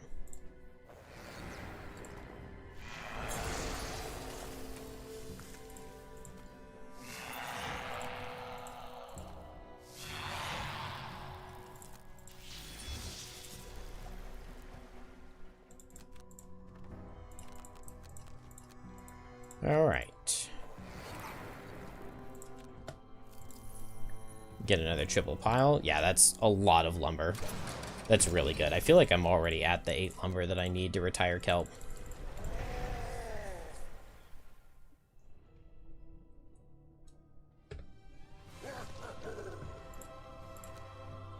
Seven. Okay. Yeah, I just need 1 more lumber. And yes, I killed 9 of the 11 rune machines. So not too bad.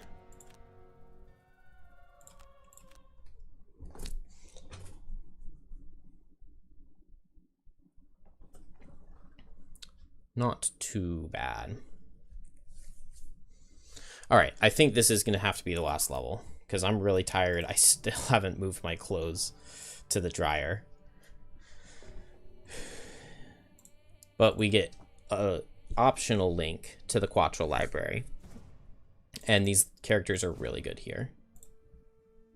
I got another one of these. Let's add 2 +1 trophies. And then I think I go for invisibility after this. And the Ooze Pet is really, really good here. Meteor is just so insanely good for this level.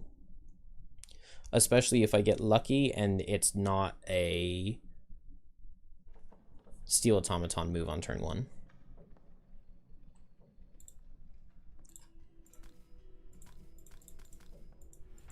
I think the last time I tested that, yeah, the last time I tested this, I had a higher level kelp. But it was also a higher monster level. So this should be fine. I'm just going to hit this guy. No move out of steel automatons is really good. Wound. Okay, I really want to do enough damage to this guy that I don't have to hit him again. Oh, that's not really it. Okay, here I want to move such that next turn... Wait, no. One less. I always come down this way. I don't know why I was going over that way. I'm going to come down this way.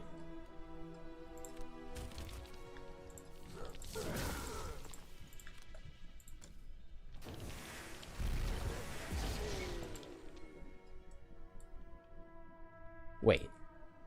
I don't always come down this way. This is the opposite of what I normally do. But that's okay. Alright, I am just going to ignore that guy. They got low damage card this turn, which is good. Igneous Path with cooling. Okay, this works just fine. And then 1, 2, 3, 4. Unfortunately, the push wasn't enough to get me on top of this guy, but I'm close. Yeah, I Haunting Brutality. Because that's the only way to, like, really have enough range.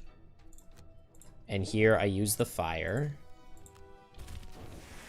And I get to make a hazard there, and I get to block off.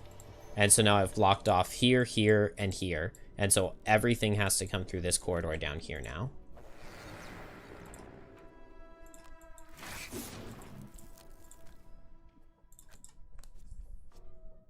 Oh, stun. That's interesting. I would have preferred to not see big move out of steel automatons, but it's not the end of the world. It's also big move out of machines. +2 into kelp is a good target. Okay, and now I just need to get up here. 1, 2, 3, 4. Yeah, I can move 4 and push this guy away, which will be good for me. That guy dies to wound. This guy, I can afford to take the time to just hit him. Self-destruct is totally fine. Heavy footfalls is annoying.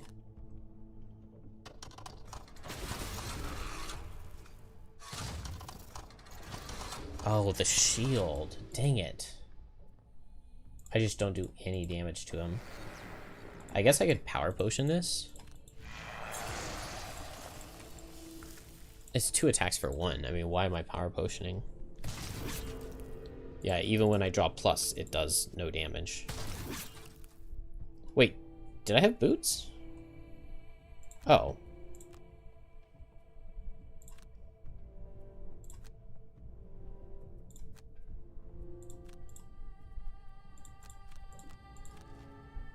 Yeah, I can just boost outspeed the shield. Okay.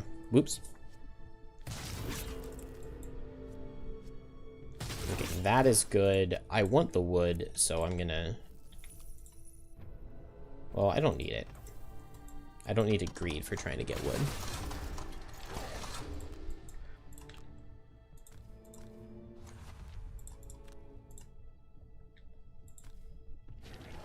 Yeah, pushing that guy didn't end up doing anything at all, but... It's fine. I don't think I care about an element. I just need to Igneous Path this next turn.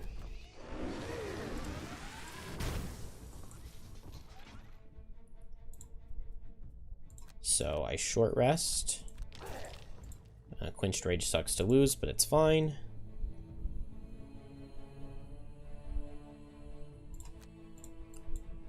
And on Kelp, I'm just moving this way towards this guy.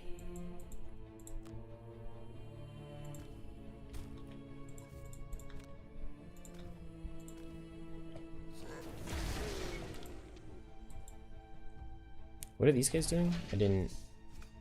Does that push me onto the pressure plate and make me lose the scenario? I don't think it can, but man, they pushed me into this guy who's immobilizing. That's crazy. That is some crazy work. They both get to hit. Wow. They are bullying me hard. 1, 2, 3, 4, 5, 6. Okay, Kelp can teleport onto this guy and reach him now. I feel like Kelp needs to come up here and play defense for Meteor.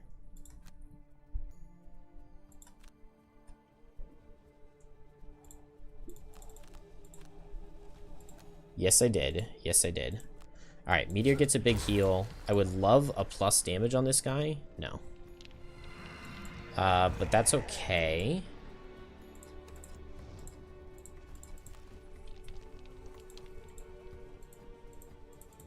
That works out just fine. Kelp just moves here and looks pretty.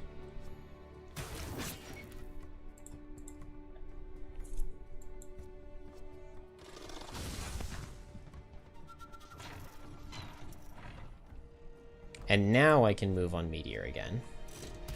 1, 2, 3, 4. I can just long rest Kelp here. This is really slow, but I think it's fine.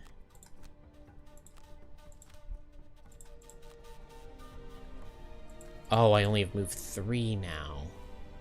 Oh, and if I come here, I suffer a ton of damage.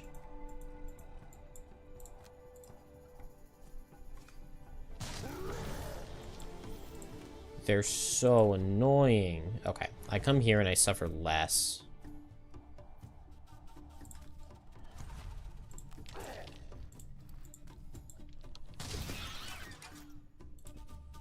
I'm gonna get immobilized again.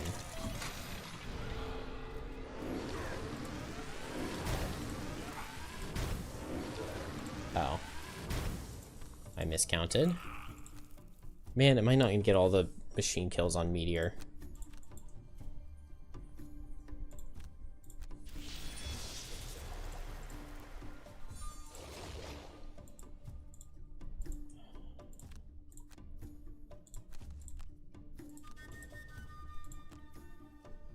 I'm immobilized again. And I can't heal.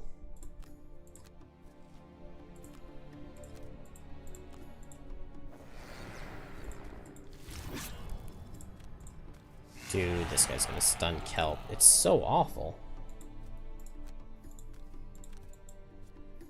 Alright, good.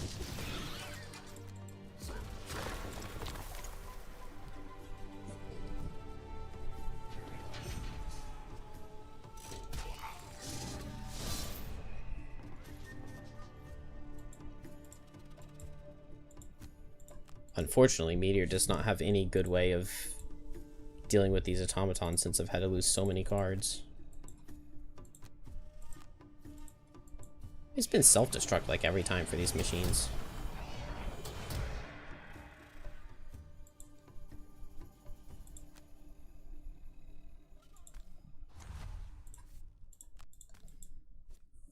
I don't think a hazard here helps me at all, but doesn't hurt.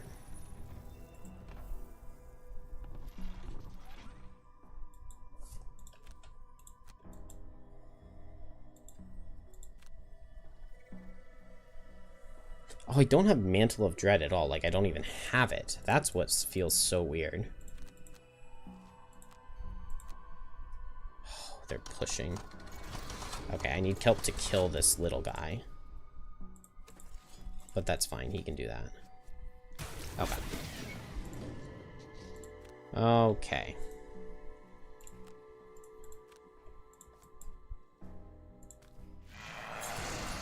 I'm not playing well, I don't think.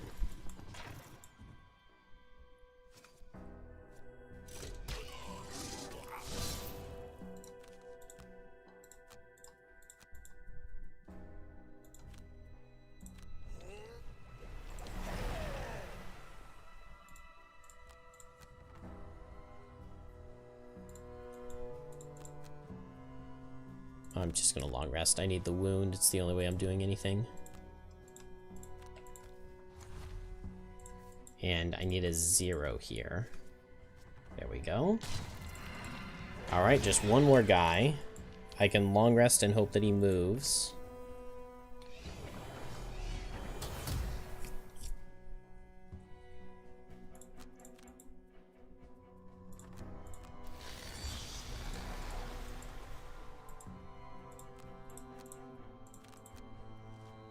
There we go. Move 2 is just enough. And I don't have to worry about this heavy footfalls because I played the stun, so I can long rest. Once again, I do need a 0 on Meteor. But that's not too much to ask for.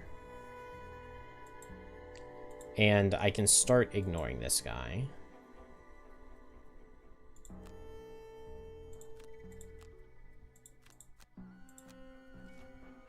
Self-destruct again. There we go. Good job, Meteor. Alright. Can go ahead and grab this. Hi, Ken.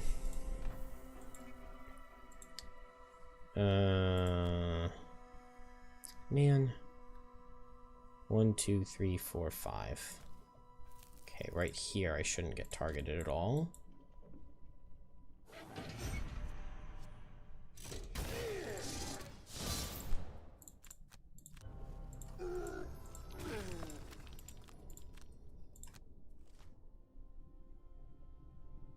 Nice. That timing works out perfectly. That guy's actually slower than me, and I get onto here. Man, I can't believe how bad this is looking.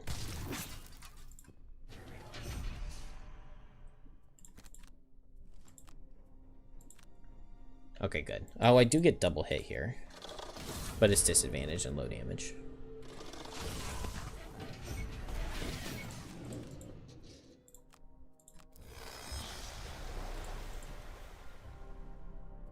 Alright, I can hit him and run away.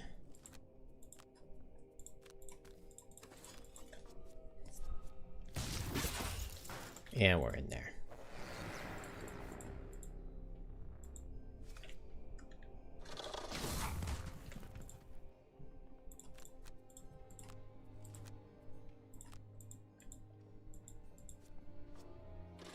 Oh, do I live that? Nice. I never even used the power potion. This level went like so weird and bad and wrong in so many places, and I'm ending it with my power potion still. Nah, the chest is it's useless. It's a random side scenario, I think. I would check, but I don't have enough movement. I would need tumultuous panic. But nah, no chest. I should have gone late there to get the token, but...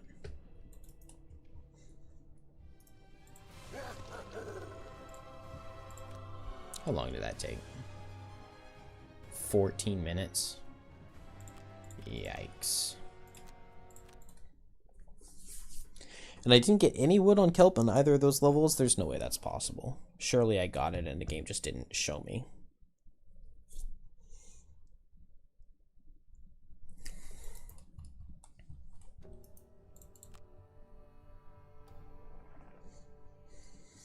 The favored punishment for White Oak guards is to send their laziest for a year. I have a lot of gold on kelp.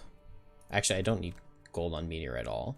All he needs to do is go back to Derelict Elevator and kill 2 ruined machines. Yeah. Yeah, just missing 2 is not bad. I am still missing 1 wood on kelp. That's crazy. Leveled up. I'm taking Slipping into Death, and I literally am not going to use it until the last level that kelp plays. But it's just, I need it then. It's like, it's the only card that works. Like, literally, I tried so much for the True Oak. And that really is the best solution. I'm getting close to War on the Spire, right? Yes, okay. Before War on the Spire A, I need the Trading Post at level 2. before Sunless Trench. Wow, that's coming up really soon. Before Sunless Trench, I need the Enhancer at level 2. And I think that's it in terms of building upgrades I need to prioritize.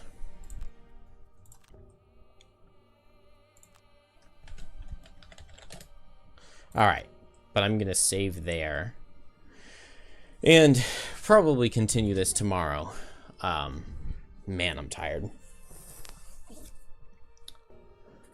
What unlocks the garden? It is one of 2 personal quests. It is either the 5 herbs one or the true oak. Searching for the oak, where you collect 8 lumber tokens and then you go play Sacred Soil and the true oak, or you get 5 different herbs. Also, the kill 15 ruin machines one. Which you unlock via 8 names or construct 12 buildings.